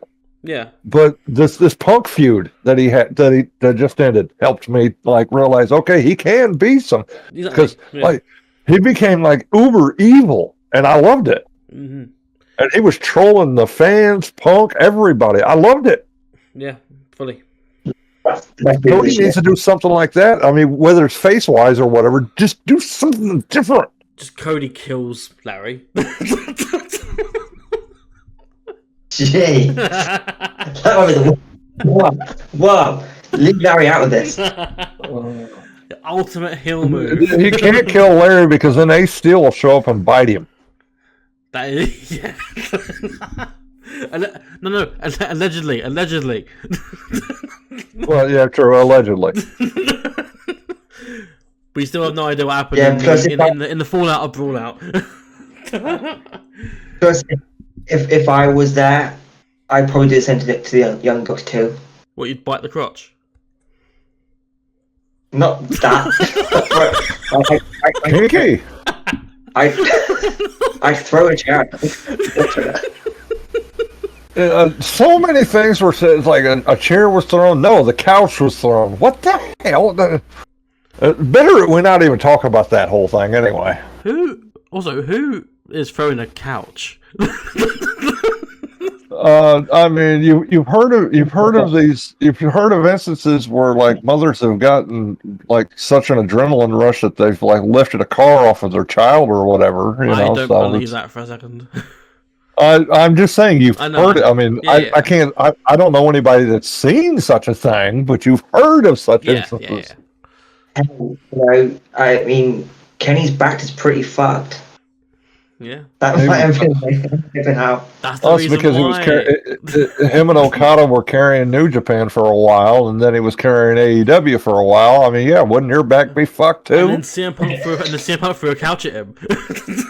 Yeah, and that ended it. That's what gave him diverticulitis, was that couch being thrown at him. Again, all allegedly. Yeah, all alleged. Because if we say something and someone sees it, it's like libel or it's grounds for a lawsuit or some shit. Like, I mean, we're just repeating things that we've read.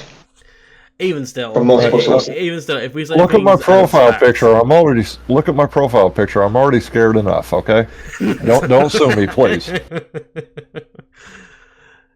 He is one anxious chicken. So I'm guessing we have nothing else to say about the Trick Ethan segment. The Brawl Out was more interesting than the Brawl Out from like 2 years ago, or was it 2 years ago? That's 3 years ago now, isn't it? Jesus, yeah. Oh God, time flies. But no. Backstage, it's convenient we're talking about CM Punk because his daughters are here. It's Cora Jade and Roxanne Perez. They're hanging out backstage. They're talking trash about Julia and Roxanne when Fatal Influence come in to talk more trash about Stephanie and Julia. Roxanne and Cora seem to be in alignment with Fatal Influence when it comes to the NXT power dynamic. In comes Kalani to ask who she's fighting out of Fatal Influence at Halloween Havoc, and they refuse to give that up. And there will also be a spin on the wheel. Yay. This, again, nothing. A nothing segment, yeah. Yeah. So let's move on to a nothing match. It's match 4. Sol Ruka against Carmen Petrovic. Sol wins with the Soul Snatcher, and that's all we need to know about it. There's no reason why she hit the Soul Snatcher. There was nothing that happened whatsoever. It was something they could have done, just the segment where, like, Carmen saw old boy walking away with some other lady and got, jealous, and then and she didn't have to lose a match because of it. So, for the sake of being thorough and being a unbiased podcast, I will talk about the match. Carmen comes out, doesn't do her swing because she sees Ashante in the crowd flirting.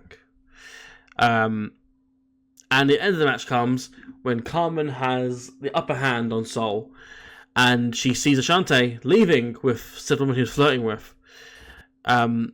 And that led to her getting attracted and being hit with a Soul Snatcher. Sick.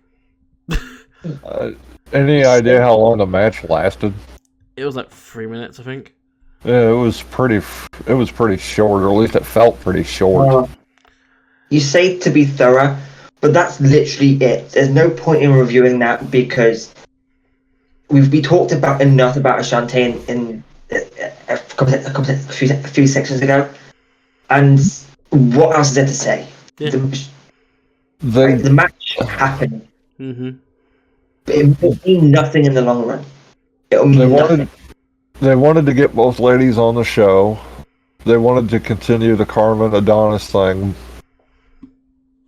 And they needed to waste some time, but like, because I'm wondering if something beforehand went over, like the Trick Ethan segment maybe went a bit too long or something. Not sure. Because it just seems like that. It seems like that match should have lasted slightly longer. I don't know. It's NXT. Unless you're in the main event, you don't get anything over 5 minutes. Yeah. Like it's the that's always bugged me. I mean, yeah. You don't need every match to be like 10 minutes, but you know. I don't know. It's always like when there's 6 matches on a card, it'll be match 1 and match 6 are like 10 minutes or more, and then matches 2 through 5 are like between 2 and 5 minutes each. Well, here's an idea. Don't fill up your roster to the point where you can't get everyone on TV in over 3 episodes. Don't do an AEW. 3 episodes, then you're tuned. Because I love AEW, don't get me wrong, but they've got such a big roster that you can't fill everybody on there, and that's kind of what you're talking about with NXT. And they've got 3 shows to do it on, and they still do it. Well, one of them's dying supposedly. Mm. With AEW, if you get signed to AEW, you're a new talent. You'll get used and you get a push for 2 months, and then you go further and further and further down the shows. Unless you're somebody that was a big name somewhere else, maybe. Unless you're friends with the. We're so elevated. But yeah, the match itself I rated 2 1/4 stars. Short match, wasn't a squash. That's cool. Ultimately, I'm pleased that there's a focus on storylines for the quote unquote mid card of the division. So Karma's got something going. So does Wendy and Tatum. It's small things, but it's things to actually get them along and things to actually get them going and further build on their progress, I guess. Small rant, if I may. Go for it. NXT is doing the one thing that I hate the main roster doesn't do. Because if you are not in a title match on the main roster, they don't give a single shit about you. Yep. Whereas in NXT, you are getting non-title storylines between the ladies. Mm-hmm. And I love it. Because you used to get that back in the day. You used to get non-title storylines with the ladies back in the day. You just don't get it anymore. I don't know why that is. And I hate it because it's just like, because the main roster seems to focus around the same 4 ladies. Mm-hmm. Especially if you look at the tag division. It's the same 3 teams. Well, the tag division is just an afterthought unless it's being used to build up a storyline for something else. Because that's all the women's tag division's ever been. It's just an afterthought. Yeah. Yeah, I've got nothing else to say on that match because it just happened, and Ashante's whole thing. I'm losing interest because there's no obvious direction. It's the obvious direction is either Carmen and him get together, and we have another happy couple in NXT. And then down the road he pulls an Eddie Guerrero and cheats on her or something, and she finds somebody to fight him. That is probably probably what they're gonna do. It's probably what they're gonna do with it though. But I'm not really here for it. They're not gonna have Carmen fight Ashante herself, like China did with Eddie back in the day. I don't know. NXT do not allow intergender wrestling. So what is the point of it then? If they're just gonna have them be together, if they're gonna be together and stay together, fine. If they're gonna be together in storyline and then eventually break up, the whole point of a breakup in wrestling is you need a payoff. What's the payoff going to be? That's what they're leading up to on the main roster. You're going to eventually get Rhea versus Dom. Probably, yeah. I mean, Rhea's probably going to dominate the match against Dominic. Rhea's Say that 5 times fast. Rhea's gonna dom. Yeah, but you're probably still going to get the match because Rhea has been getting involved with the guys. Mm-hmm. Yeah. But that's she's the only one they seem to let do it so far. And probably not Nia Jax too, I'd guess. Nia's been involved with the males, like she got in the men's rumble that one year. Yeah. You know, the same year that R-Truth appeared in the Women's Rumble. And then... No, because she took out R-Truth to take his spot that year. It was the next year that R-Truth was in the Women's Rumble. Oh, the same year? No, it was not, because it was the year that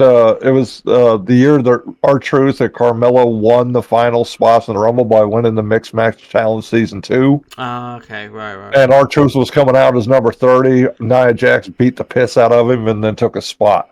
Fair enough. And then she eliminated someone. I don't remember who it was, though. I'm zero interest in the storyline. Zero interest. It's understandable. I mean, like, there's better things you could be doing with both people. But with that in mind, let's move on to something more interesting. Backstage, Nikita Lyons is chilling with Tyreek Egway and Tyson DuPont. She's telling them to seize the moment, carpe diem, and all that. In comes Obafemi to tell Nikita that she dropped her ring coat and hands it to her. No. Nikita heel turn incoming.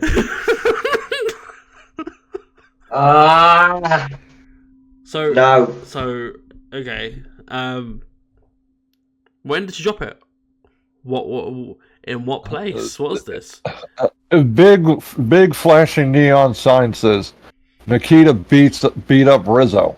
It seems to be that way. They didn't even try to hide it. It seemed it was like just here you go. Yeah, she did it. Yep. And I'm guessing you don't agree, Craig, or you don't agree with what they're doing, Craig, right? I don't want this. I don't want this. I wish no ill will on the lady, but don't worry because Nikita will probably tear an ACL or something in 3 months. I'm sorry, I'm going to hell now, ain't I? Oh, probably. I was probably already going anyway. I've spoke ill of so many other wrestlers. Not wish death or anything upon any of them, but... What we're going to do, we're just going to have Oba and Nikita versus Tony and Rizzo. Is that the plan? Yeah. That or just Rizzo versus Nikita. Because I'm guessing Tony and Oba finishes after Sunday. Sunday's the end of it. I don't think it's the end of it. You don't think it's the end of it? Because this is the third match they'll have had. I know, but I feel like they need to have Tony pin Oba for Tony to fully conquer the demon that he has. I don't think they want to do that with Oba though, because they want to. They're protecting Oba. But I'm saying if they did a mixed tag match or something, and then Tony could then pin Oba there, sort of thing. I don't know. But in that match, in that mixed tag match, out of the 4 people you have, is Obafemi really wants to pick up the pin? Yes. Yeah, no, he would definitely not be the one taking the pin. No. Obafemi picking the pin in a mixed tag match with Nikita Lyons against Tony D'Angelo and Rizzo. Yes. I really don't think like that. Nikita would just squash Tony's head with a watermelon with her thighs. I guess she'd do that to almost anybody. I don't care how strong they are. Yeah, dear Lord, that woman's got some powerful legs when they're not, messed up. Yeah. I don't want it. Don't want it. You don't want Nikita turning heel, or just Nikita in general. You're not a Nikita fan in general, huh? Not particularly. I mean, I haven't seen enough of her to really say, but what I have seen, I'm not that It's fun. bothered by. It's fun because we discussed this last week with Craig. In that the time that he's been doing the podcast, he's not seen much of Nikita because Nikita's been injured. And yeah, because she had the one injury that kept her out almost a year, and then she comes back, and like a month later, she gets another injury that keeps her out about a year. Craig was telling me that the last match that he's seen of Nikita Lyons was her match against Lash Legend. Oh dear Lord! Yeah. Oh God! God, I'm having flashbacks, and it's a nightmare. Oh God! And it was, I think it was just after Lash's return as well. Her injury. Oh God! Yeah, that made it even worse. Because I think because she was a bit rusty. Because they had 2 matches on the next day. I remember. All I remember is it was on the same night that Mandy Rose beat Fallon Henley on TV. That's literally I remember. Passing the torch down, fatal influence for years to come. Well, Mandy just beat the living. Yeah. No. But yeah, sure, pass the torch. Why not? Just beating. So yeah, match 5 is a tag team match. We have a team of OTM, Lucian Price and Bronco Nima, taking on a team of Hank and Tank, Hank Walker and Tank Ledger.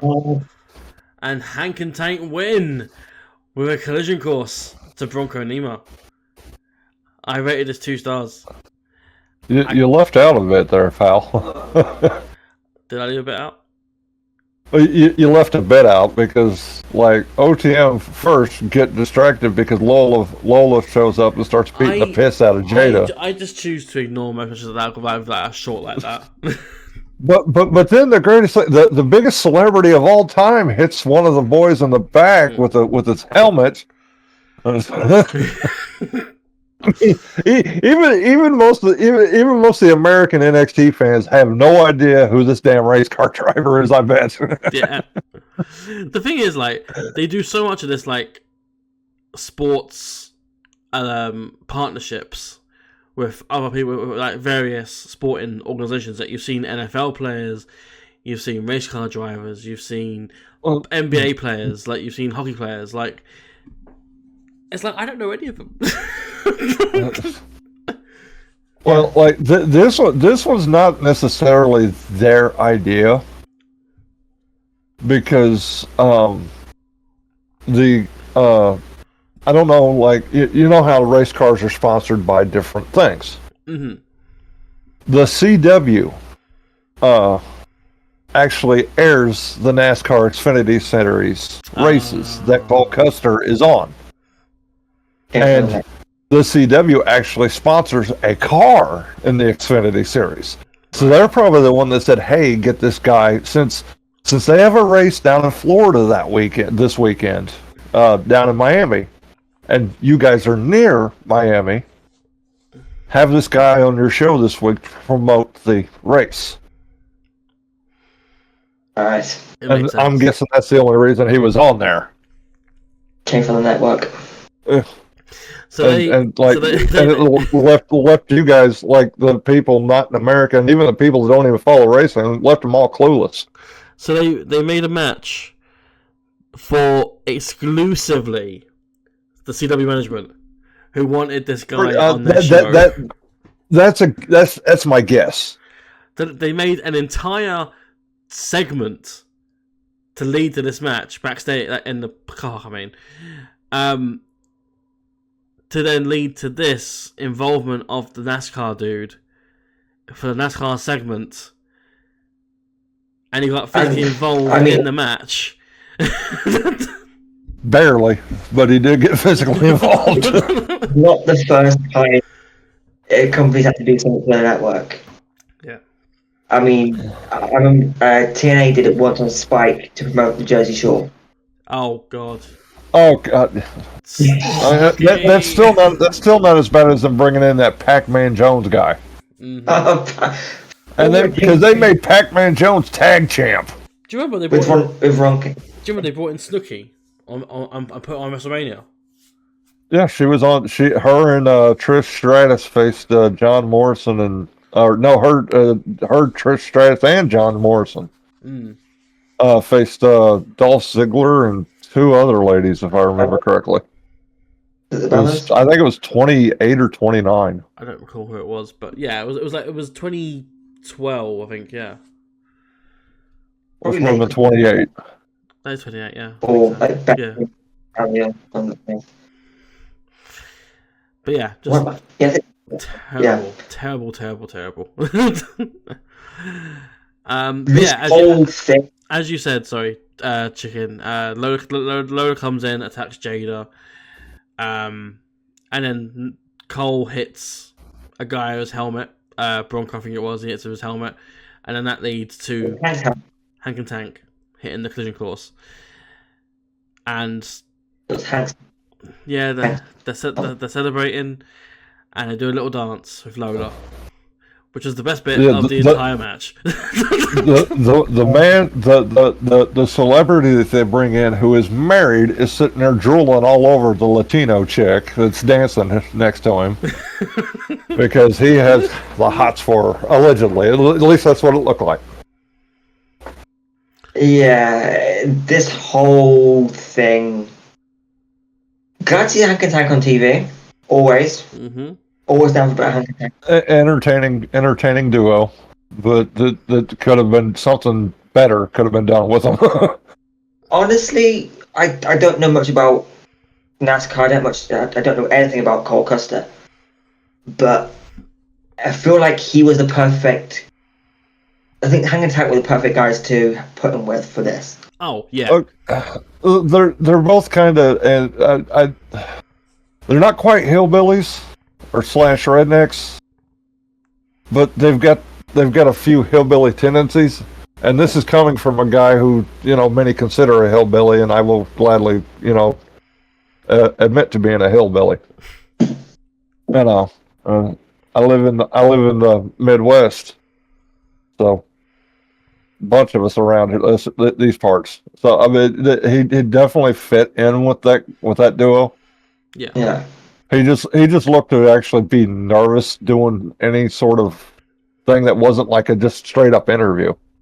Yeah, the timings, like he tried to do the honk thing, but Hank and Tank weren't ready yet. To be fair, I went to do it the night they weren't ready either, so like he's not the only one.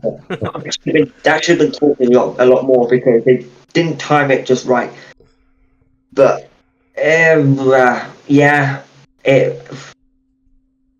all right, it's probably going to lead to a 6-person tag match.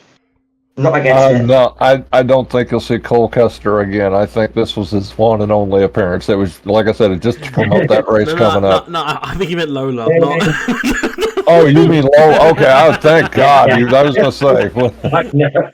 That's right. Cole Custer's back next week for some 6-man tag action. As have me all confused. As OTM team up with another NASCAR driver. I felt bad for OTM because they didn't even. You knew they were losing from the start. One, because the celebrity was with the other team, and two, they didn't even get an entrance. Yeah. They just came in during commercial, and when someone comes in during commercial, 99% of the time they're losing. Especially if they get in already in the ring. Yeah. Already in the ring. But no. All right. Let's move I don't know. From the sponsor segment of the show. Go backstage. We're in Ava's office. There seems to be some trouble in paradise as Fraxium seem a little fractured. Frazier is pissed off about Javon slapping him, and he's going berserk about it, and he wants to fight Javon, and maybe Cedric, and maybe the Isles. He don't care. He wants to fight Javon, but he's really intense about it. Ava questions him to speak to his partner first. Frazier snaps and says that Action's fine with it. Action doesn't necessarily agree. However, he doesn't want to rock the boat, so he sort of just agrees with whatever Fraser's saying anyway. I like this. I like the intensity. Yeah. They've been teasing these two splitting for how long now? It's been a while. They were teasing it before lost titles. They were teasing it with Nathan going for the Heritage Cup. They're teasing it with And speed as well. Yeah. They've been teasing it for a little bit. They've had issues with communication, and that they're not focused on being a tag team anymore. And then they won top belts and things were fine for a little bit. And now we're back to Nathan has anger issues. I don't know if you guys have it over there, but do you guys have the saying over there, shit or get off the pot? we know it. I know it, but it's not necessarily 50. That's what they need to do with this story, is just shit or get off the pot. Yeah, we know the meaning. But no, it's. I actually don't mind that they're getting close to it, but they're just avoiding it. You know, with keeping the tag titles. I'm not mad at it. I do think they do need to get there a bit sooner. Mm-hmm. But for what they're doing right now, I'm not against it. I don't. It's like, oh, when is it going to happen? When it's going to, but when's it going to happen? So it's kind of interesting because they always find a way to come away with the title. Because I enjoy it when I don't, when I can't foresee it when it happens. So it's like I know it's coming at some point, but I don't know when. Oh, don't get me wrong. I agree to a point, but at the same time, like, if you keep teasing it, eventually people are just going to go, who cares? They've done this before though with someone else, not NXT, but WWE have done this before. Or it's no, someone had where they have a tag team who aren't necessarily on the same page with a lot of things, but keep winning. I can't think who it was. I want to say the Bar, but they split up eventually. Was it but they did do it with the Bar because they were forced to be a tag team at first, because it was after Cesaro and Sheamus had their best of 7 series that went to 7 matches. Is it? I think it's direction they go in. But WWE's done it multiple times, and sometimes they do eventually have they'll have the tag team split, and then there's other times where they haven't. Is it like Team if they are going to split them, they need to do it soon before before people lose interest. Is all I'm saying. Yeah. Right. Yeah, that's fair. After this, though, it's not the end of it, because in comes Lexis King, and he approaches Ava, asking her if she can appoint someone to be in his corner for the Heritage Cup match. Because everyone he's asked, I said no. Ava told him that's not how it works, and then Lexis tells Ava to forget about it. He'll work something out. You know what, Lexus, mate, if you want to fly me down to Orlando, I'll be a corner man. Hey. Any one of us will be a corner man, I'm sure. Mm-hmm. I'll wear some branded top. Get Bret Hart. Hell, your dad knew Bret Hart well. Like, legitimately, get Stone Cold. Like, Stone Cold would kind of be perfect for it. Genuinely, they probably couldn't afford Stone Cold for a single NXT episode. Yeah, but they'd take her on there. Isn't he a Legends deal there? But just because you're on a Legends deal doesn't mean that they can say, "Hey, show up for this episode." They actually have to pay you,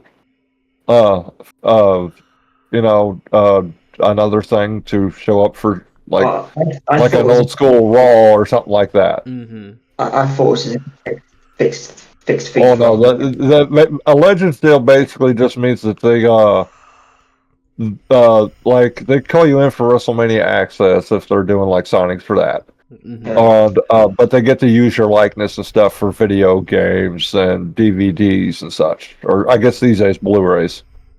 But they don't even do those very often anymore. Do we stop doing DVDs altogether now? Yeah.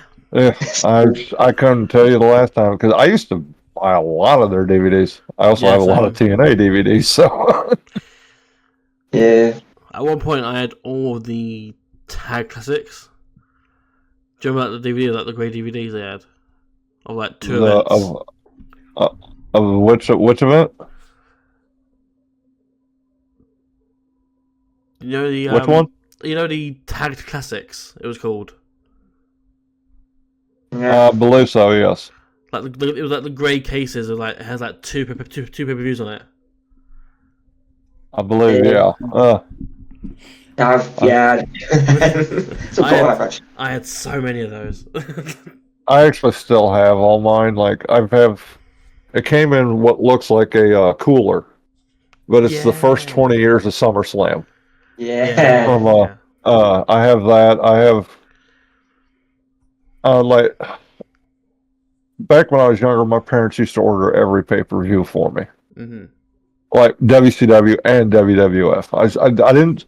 I'll be completely honest. I didn't start watching. Like I saw WWF back in the day, but it was not my show. I was a WCW person. That's fair. So we didn't start. Originally, or didn't start religiously watching WWF till about early '97. That's yeah. Because I saw Rumble '97, but I have every WCW, WWF, and ECW pay per view from '96 to 2001 when WCW and ECW died on videotape because we ordered every single one and I just taped them all. Fair. We gave way too much money to those companies. I think all fans do. Oh, the rehab video got a lot of my money. Yeah. No, I think for me it was Silvervision first.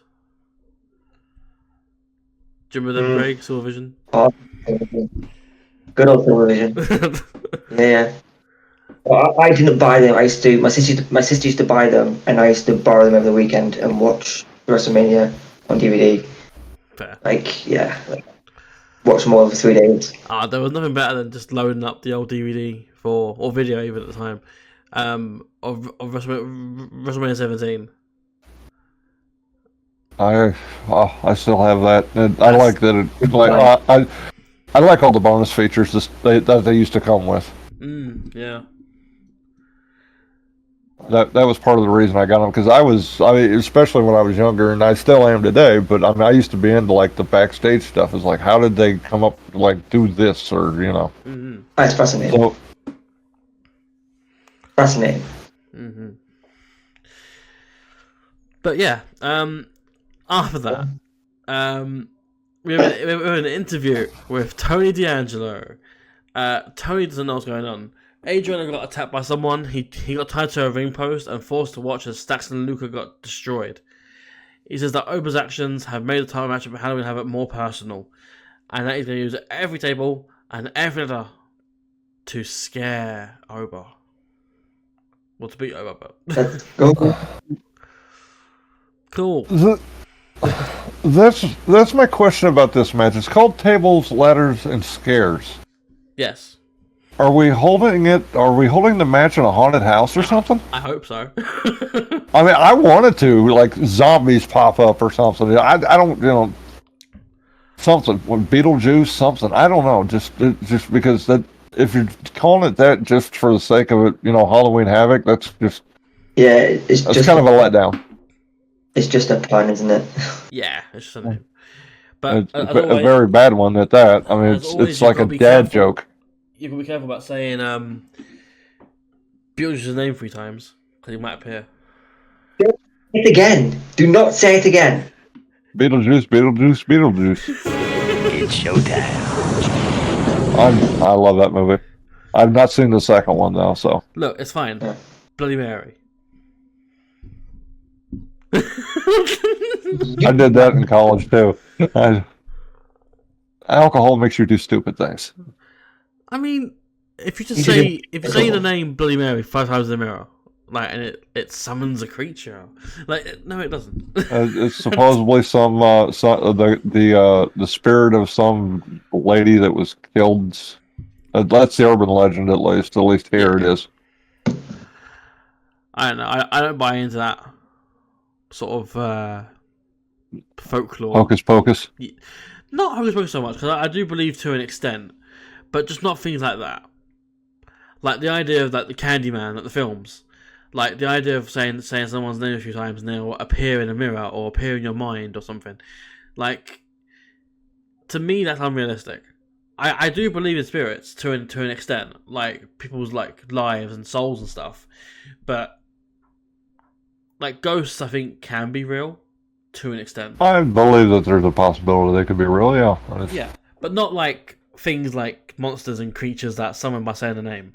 Like what? You don't? No Freddy Krueger, no Jason Voorhees. Yeah, exactly. Yeah, just a massive dude in a fucking boiler suit. Just Wasn't that Kane? Yeah.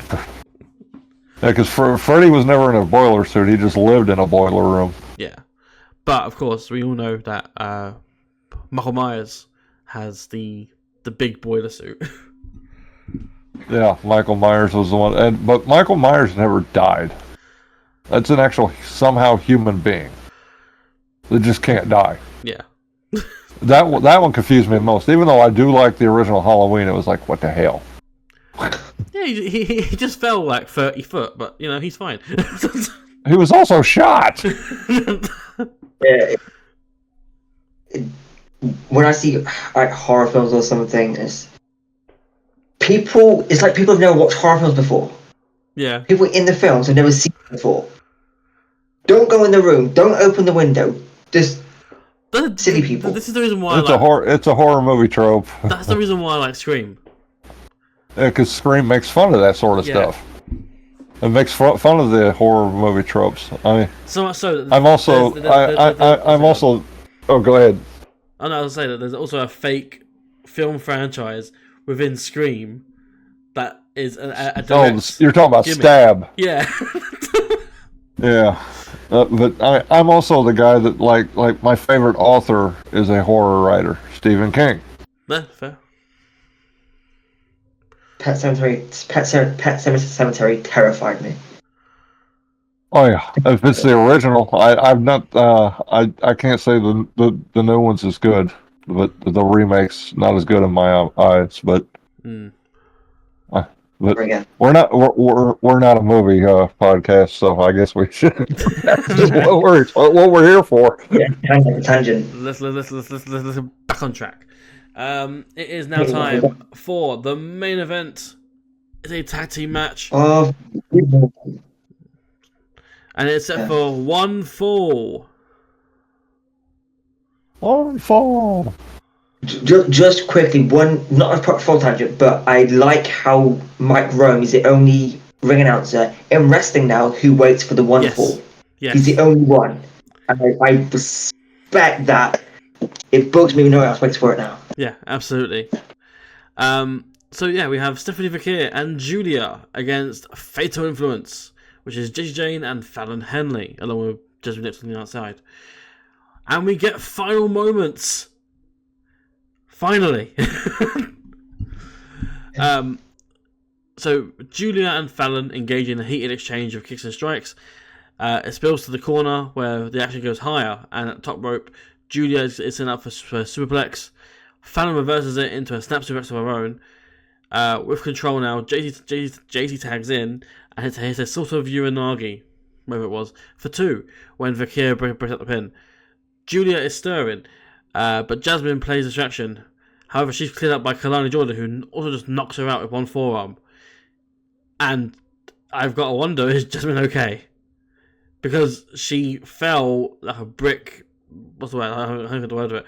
Like, but she just fell like on her head, like the back of her head, like on the floor. Oh. Yeah. It did look nasty. But yeah, after that, Kalani now plays distraction for JC. We get a Julia headbutt and then a Julia bicycle knee. And then Stephanie Vakir and Julia win when Vakir hits the package backbreaker on JC. I rated this 3.5 stars. I really like this. It was done really well. Fakir and Julia have slight issues with tech chemistry, but that it's literally their first time teaming together, so it makes sense. I felt like Fatal Influence did a great job as well in showcasing just how dangerous Fakir and Julia actually are, with their ability to sell and the ability to bump as well. Fakir and Julia did the same for them as well, but with the bumping and selling. It wasn't a one-way street in regards to that. Great stuff. I enjoyed how it progressed, and even with the interference at the end, it made sense, unlike the ones earlier. And yeah, that was my thoughts on that particular match. Yeah, I enjoyed it.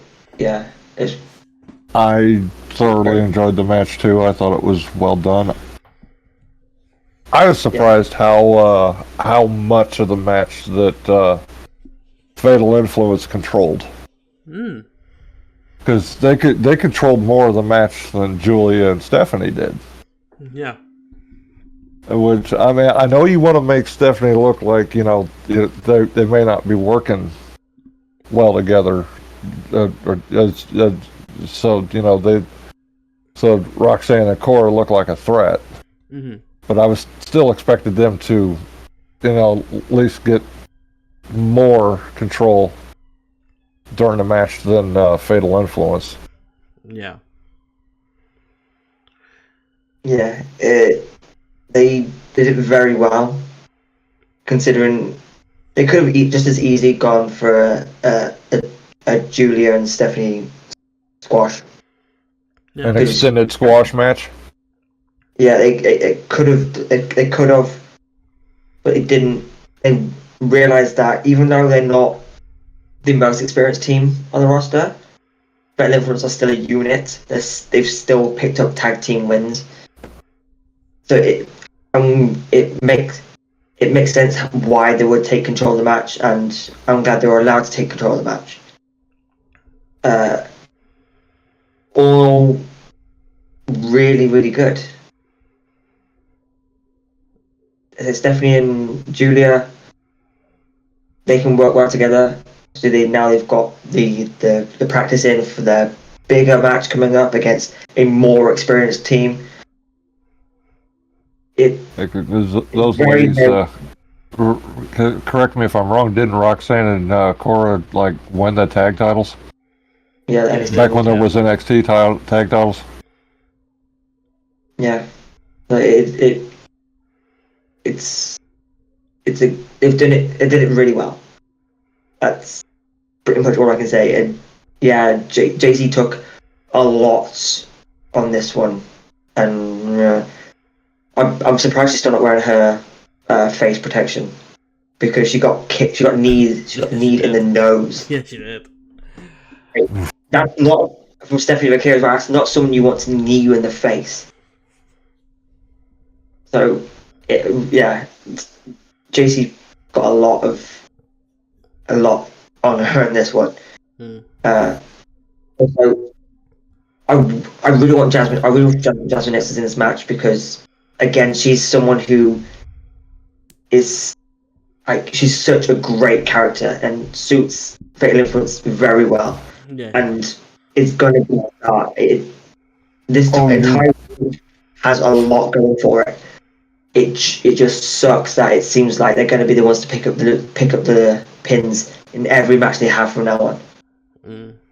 I don't need to. You're gonna hate the comment that my friends would be pissed if I didn't make this comment. Okay. I'm going to tell you, because I don't know. I wrote notes preparing, while watching the show, preparing for this. I don't know if I said that or not, so forgive me if I already have. Sorry? But for this match, I wrote Vakur and Julia versus Toxic Attraction, the Dollar Store edition. Because to me, that's all they've made Fatal Influence, is a subpar imitation of Toxic Attraction. That's fine if you want to keep these ladies together, as a 3-person unit. That's great. They do work well together. But make them something different. Because to me, they just feel like Toxic Attraction, the Dollar Store edition. that is a fair point to make. They have the way we're presented in some aspects. It is just trying to pick up where toxic attraction left off. And I said that from when they were first formed again. It difference I hope we get is. Well, actually, no. If they're going to go down the route of toxic attraction, then I hope they get everything toxic attraction got in their group. They need to try and differentiate a little bit because it does just feel like, well, JC needs the faction to be good. Essentially, that's how it feels like it's come across. We just need to put JC in a faction because that's all she can do, and that's kind of frustrating. Because JC is very talented. She had a few. She is. It did work. Oh, go ahead. Sorry, I did not mean to interrupt you. No, it's fine. I was just saying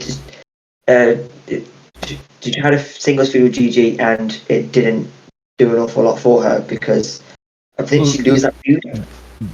Even though she lost that feud, they didn't capitalize on her because she still came out looking good at the end of that feud.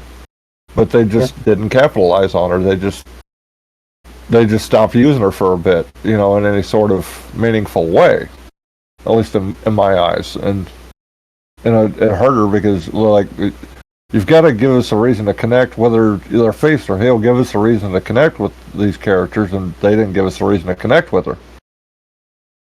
And, they're giving us one now, but it's the same damned reason that we were supposed to connect with her, to dislike her when she was in Toxic Attraction. That's why it's just the same damn thing to me. It really is. I mean, there's small differences, but not big enough to make me go, well, this is a different group. It's just the same group. It's just you've replaced these two people with two other people. Yeah, fair. The audience is going to hate my rants. I haven't really got a thought on that, to be honest with you. I sort of just feel like they are their own people, they are their own group. But I do see the comparisons, and how you can easily make that connection. But yeah, saying that, I'm just more of that. I'd rather they were not the next attraction and more the first fatal influence.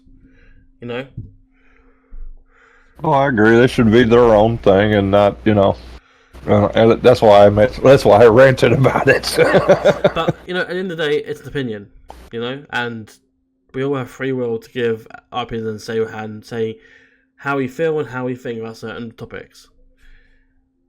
So it is what it is, and that's what you feel.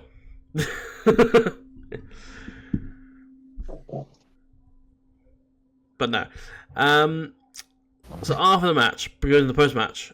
We see Roxanne and Cora in the corner box platform thingy, balcony, and Julia and Stephanie go up to the corner to the turnbuckle to confront them. Meanwhile, Fatal Influence spin the wheel and make a deal for their match with Kalani, and it lands on Spinner's choice. But what does that mean? The spinner gets to choose its stipulation, and if I were them ladies, I'd make it a 4-way match. I wouldn't do that. So I would get a 3-on-1 handicap match. You can't do a 3-on-1 handicap match, at least in my eyes, just because. And free but title.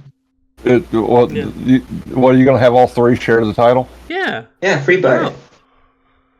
I mean, I guess, but a 4-way, you work it out between the three of you. If you do a 4-way, it's like just one of you super kicks Kalani, and whoever group wants to hold the title, pins one of the other people from the group. If it's a 4-way though, we're gonna get the old whole I want to win this match, not you. Oh, what you doing? Why pinning them? I feel like if you do a fatal 4-way, it's gonna do that. Whereas with 3-on-1 handicap, it's not the same thing. And also, oh, go ahead, Craig. I was just gonna say, if they're going the Freebird route, they can also just do a lay call and split the title into 3 this time. 2. Just cut it into thirds. Just Only if they bring back Caval to be their, like, you know, butler or whatever the heck he was supposed to be. Now, disagree with me if you wish. I mean, if you think I'm wrong here, but am I the only one that feels like Kalani Jordan? One, she's still a bit green, and 2, she's like a creator wrestler from WWE 2K. It's like she's got no like character. She's just generic. Yeah, I agree to a point. I think she's fantastic in the ring. And she's still green, but she is getting better. I don't really see the greenness per se in her. I think she's really solid in the ring, and I think that in terms of her character, yeah, she's very plain, very one-dimensional. I'm not seeing much out of her character-wise and promo-wise. Even this whole thing of Fatal Influence is more just Fatal Influence carrying the entire thing. And she's champion, so she's just there by default because she's champion. Yeah, I mean, I don't think. I mean, and you know, I could be in the minority here. Who knows? But I didn't think she should have been the first champ of the title anyway. Nope. I swore they were giving it to Sol Ruka. I thought Sol, but my heart wanted Fallon. I was completely in the same boat. I wanted Michin personally, but that's because I was going for a whole team thing at the time. You were, yeah. you liked her back in the Dollhouse days, right? Yeah, Jade. Yeah, she's great. Knew she was going to be a star then. But just, I did. I mean, I was her, Marty Bell, and Tiffany. Yeah, she needs to get her from Tarantino, and then from Maria, and then from Awesome Kong, and then from Rebel, because none of it worked. It was very strange, but I did. Well, at least she's doing something now. Sometimes. Yeah.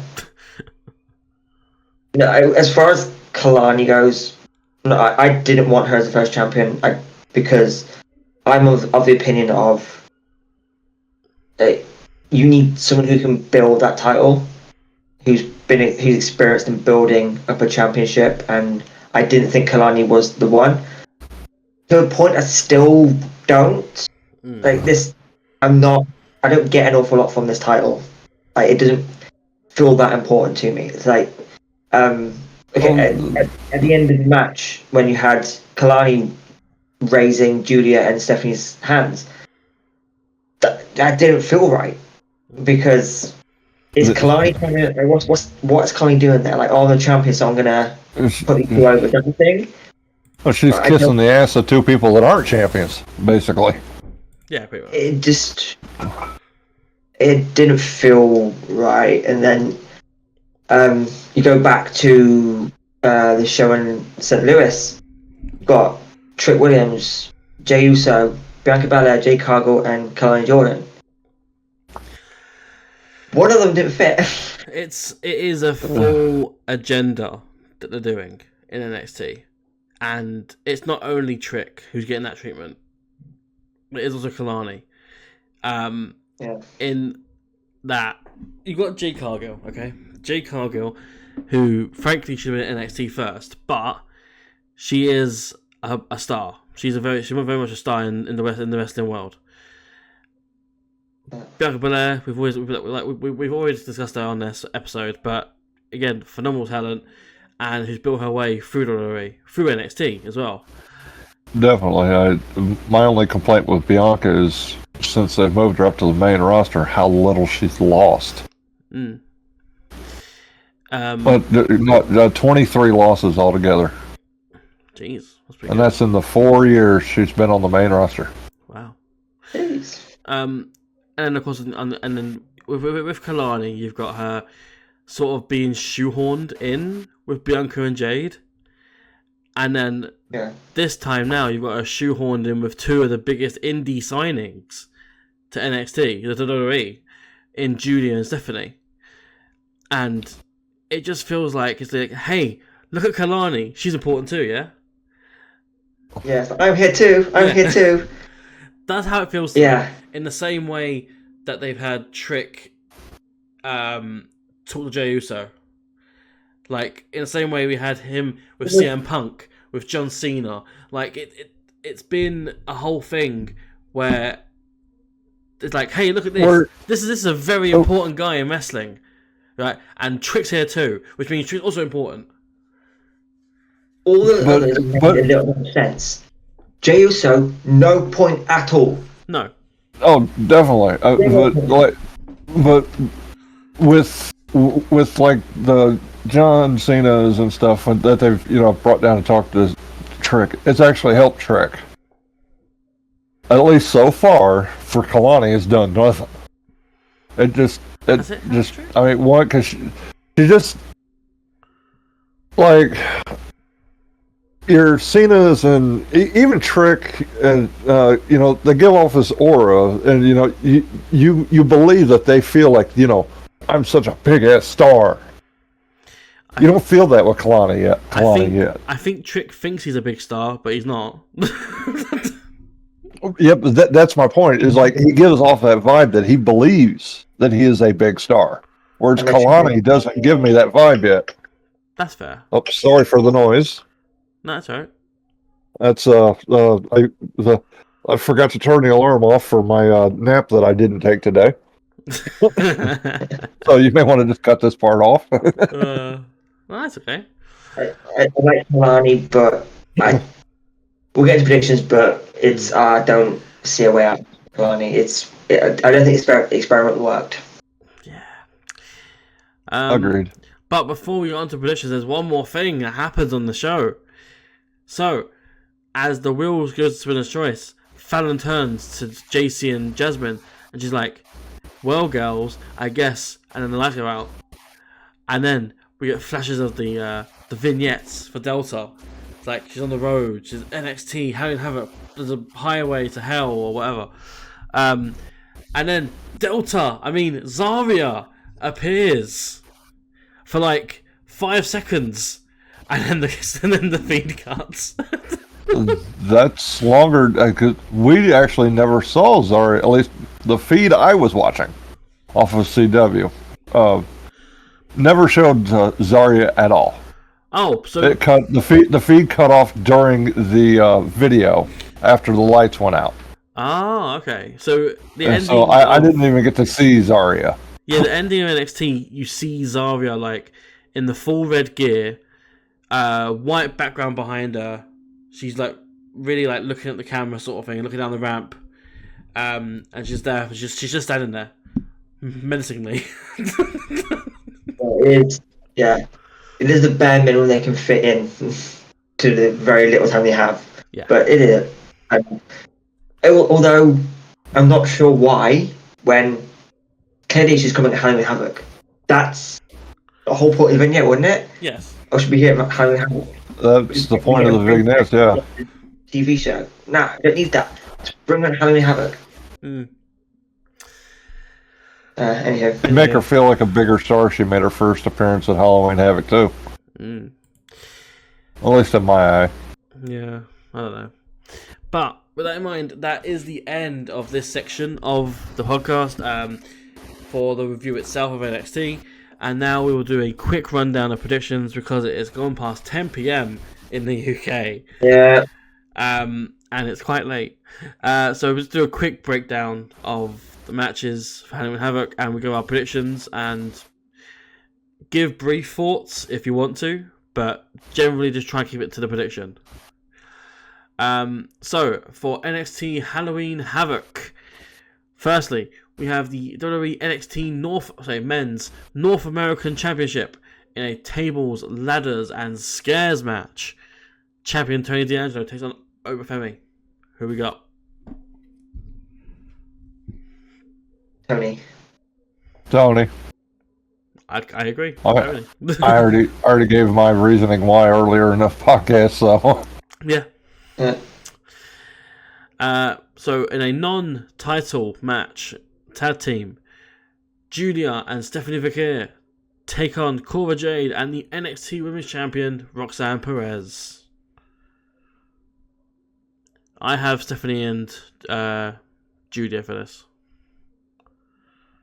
I think Stephanie and Julia too. yeah, I mean, this is probably the hardest one to predict. I think there's a hard one, personally. But because there is a chance that Roxanne and Cora win.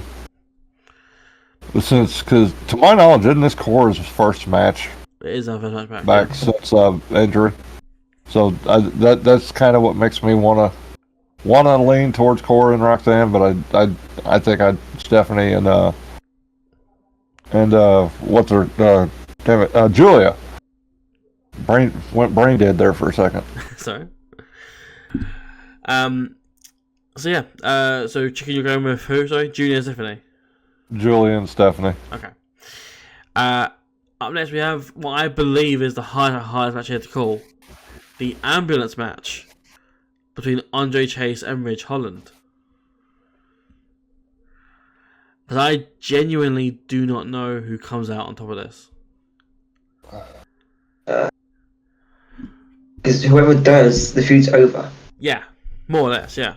So it's, do you have the returning hero win this in Andre Chase, or do you have the guy who's been tormenting Chase U all this time overcome, essentially, Chase U? I have a thought, if I may. Go for it. This goes one of two ways. Duke returns, helps Andre defeat Ridge to start a Duke-Ridge feud, or Duke returns and is pissed at Andre for not coming to, stop when he was beating on Duke, turns on Andre and helps Ridge, which starts an Andre-Duke feud. That's honestly where my mind goes. It's one of those two ways is how it ends. I cannot deal with a Chase U breakup. I would be pissed myself. I want it to stay. I want him to help Andre win, but there is that chance that they go ahead and separate Duke from Chase U. I will say having Duke turn on Andre here would be a very poor booking call.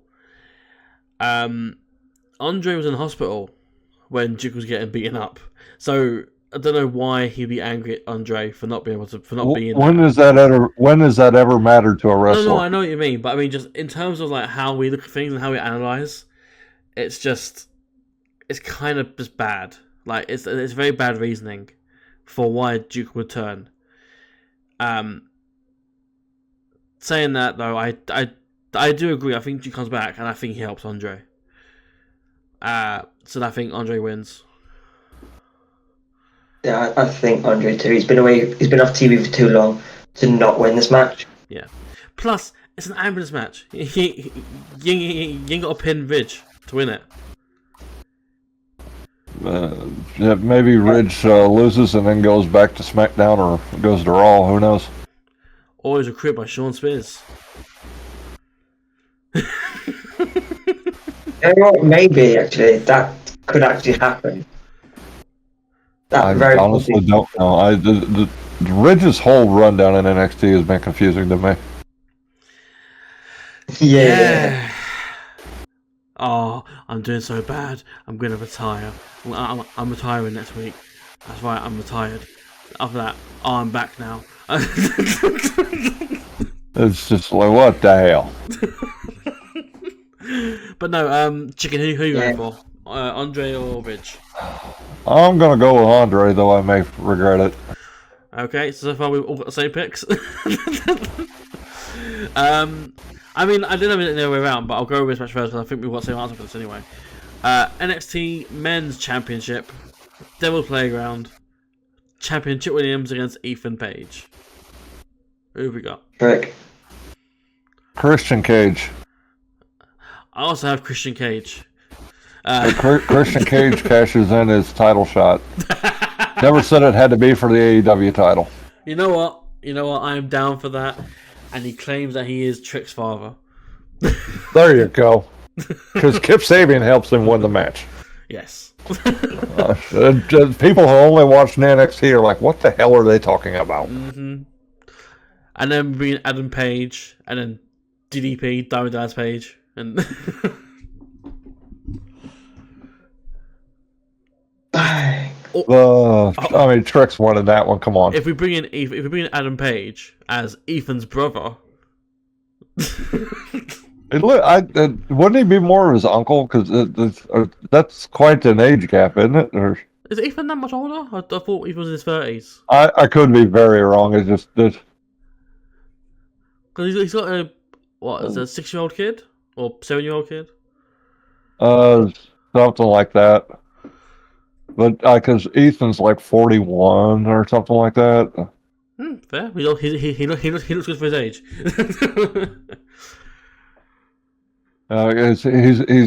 He's around my age, and I was like, how the hell do you look so good? Listen, I'm here with the gray hairs and everything else. But yeah, so Craig's on Ethan, Chicky's on Ethan, Trick, sorry. Chicky's on Trick, and I am also going with Trick. And finally, a match that might have a bit of difference, I don't know. For the NXT Women's North American Championship in a Spinner's Choice match, whatever that means, champion Connie Jordan defends against, allegedly, one member of Fatal Influence. Gonna be and new NXT Women's North American Champions Fallon Henley and JC Jane. We get 2-1 handicap. Okay. Chicken? It's gonna be whatever member of Fatal Attraction ends up facing Kalani. What? Fatal Influence, Fatal Attraction. No, I like it. And I concur. I agree. I think we one of the members of Fatal Influence. Probably not Jasmine. Probably, if I had to guess, probably Fallon, because Fallon has the history of like the leather match that they were in, the normal leather match. Fallon seems like the likely choice. Yeah, I agree. I think Fallon personally, but yeah, Fatal Influence win that and take the title off Kalani, and Kalani can chase it again. Yeah. But yeah, so we all have the same picks for this. Yeah. I mean, I could have been a smartass and said Mandy Rose wins the North American Women's Championship. She comes back to WWE for this show. She comes back and says, "This is not Fatal Influence. This is Toxic Attraction. It's just Toxic Attraction." And then they reform and make Toxic Influence. Yeah, Toxic Influence and Fatal Attraction, whatever they would decide to call themselves that week. I think we get Mandy Rose in the Coil Shot Gauntlet and Bound for Glory. Not sad to say, but I can get an appearance from Mandy Rose as the TNA version of Toxic Influence. I mean, they've already had that. But in fact, NXT copied. Okay, here's a dumb thought. I don't know how far away these events are from each other. What if Jordan Grace shows up on Sunday and helps Kalani retain? That could be an option. I mean, the shows are literally a day apart, and I don't know if I know Bound for Glory's in Detroit. I can't remember where Halloween Havoc is at. In Pennsylvania, Hershey. Oh well, the Michigan and Pennsylvania you just got to cross Ohio, and depending on where you're going in Pennsylvania, you ain't even got to cross Ohio. It's just you can go from I mean, it'd be like a 2-hour flight, if that. Not even that, because it's only a 3-hour flight from here. I'm right next to Ohio, and I'm right below Michigan. So it's doable, is what we're saying. It's definitely doable, because like for me, living where I live, Detroit's only 5 hours away in a car ride. Mm. Well, I do also think that Tony D'Angelo is going to be in the corner shot as well, so hopefully. So maybe. I just that thought went through my head, so. Fair. That's fair. But with that in mind, that does bring an end to the podcast. That brings an end to this episode 62, by the way, which I did say at the start. And yeah, I mean, as always with the videos, please like, share, comment, subscribe. It's all free and it hurts no one and it helps us a lot. So, please. Later. In regards to following us, the show outlets are beneath the screen here. So Twitch, Twitter, or X, Facebook, and Instagram. If you want to follow Craig, his Twitter is just underneath his name bar, just there. Also in the box below, the description box, we'll also have his TikTok and I think his Twitch as well is also in there. If you want to follow him now. AnxiousChicken, have you got anything you want to promote? I mean, there's a few game videos on my YouTube channel if you want to watch those with me and some of my friends. Cool. Other than that, I don't have any social media. I don't have Twitter or anything. Sorry, guys. Just comment down below if you will like me or hate me. Yeah, if you like chicken and want to see more of him, let us know and we can see what we can do. But yeah, we'll let in mind. I've been Dan. This has been Craig, and this has been Chicken, and we wish you all a good night.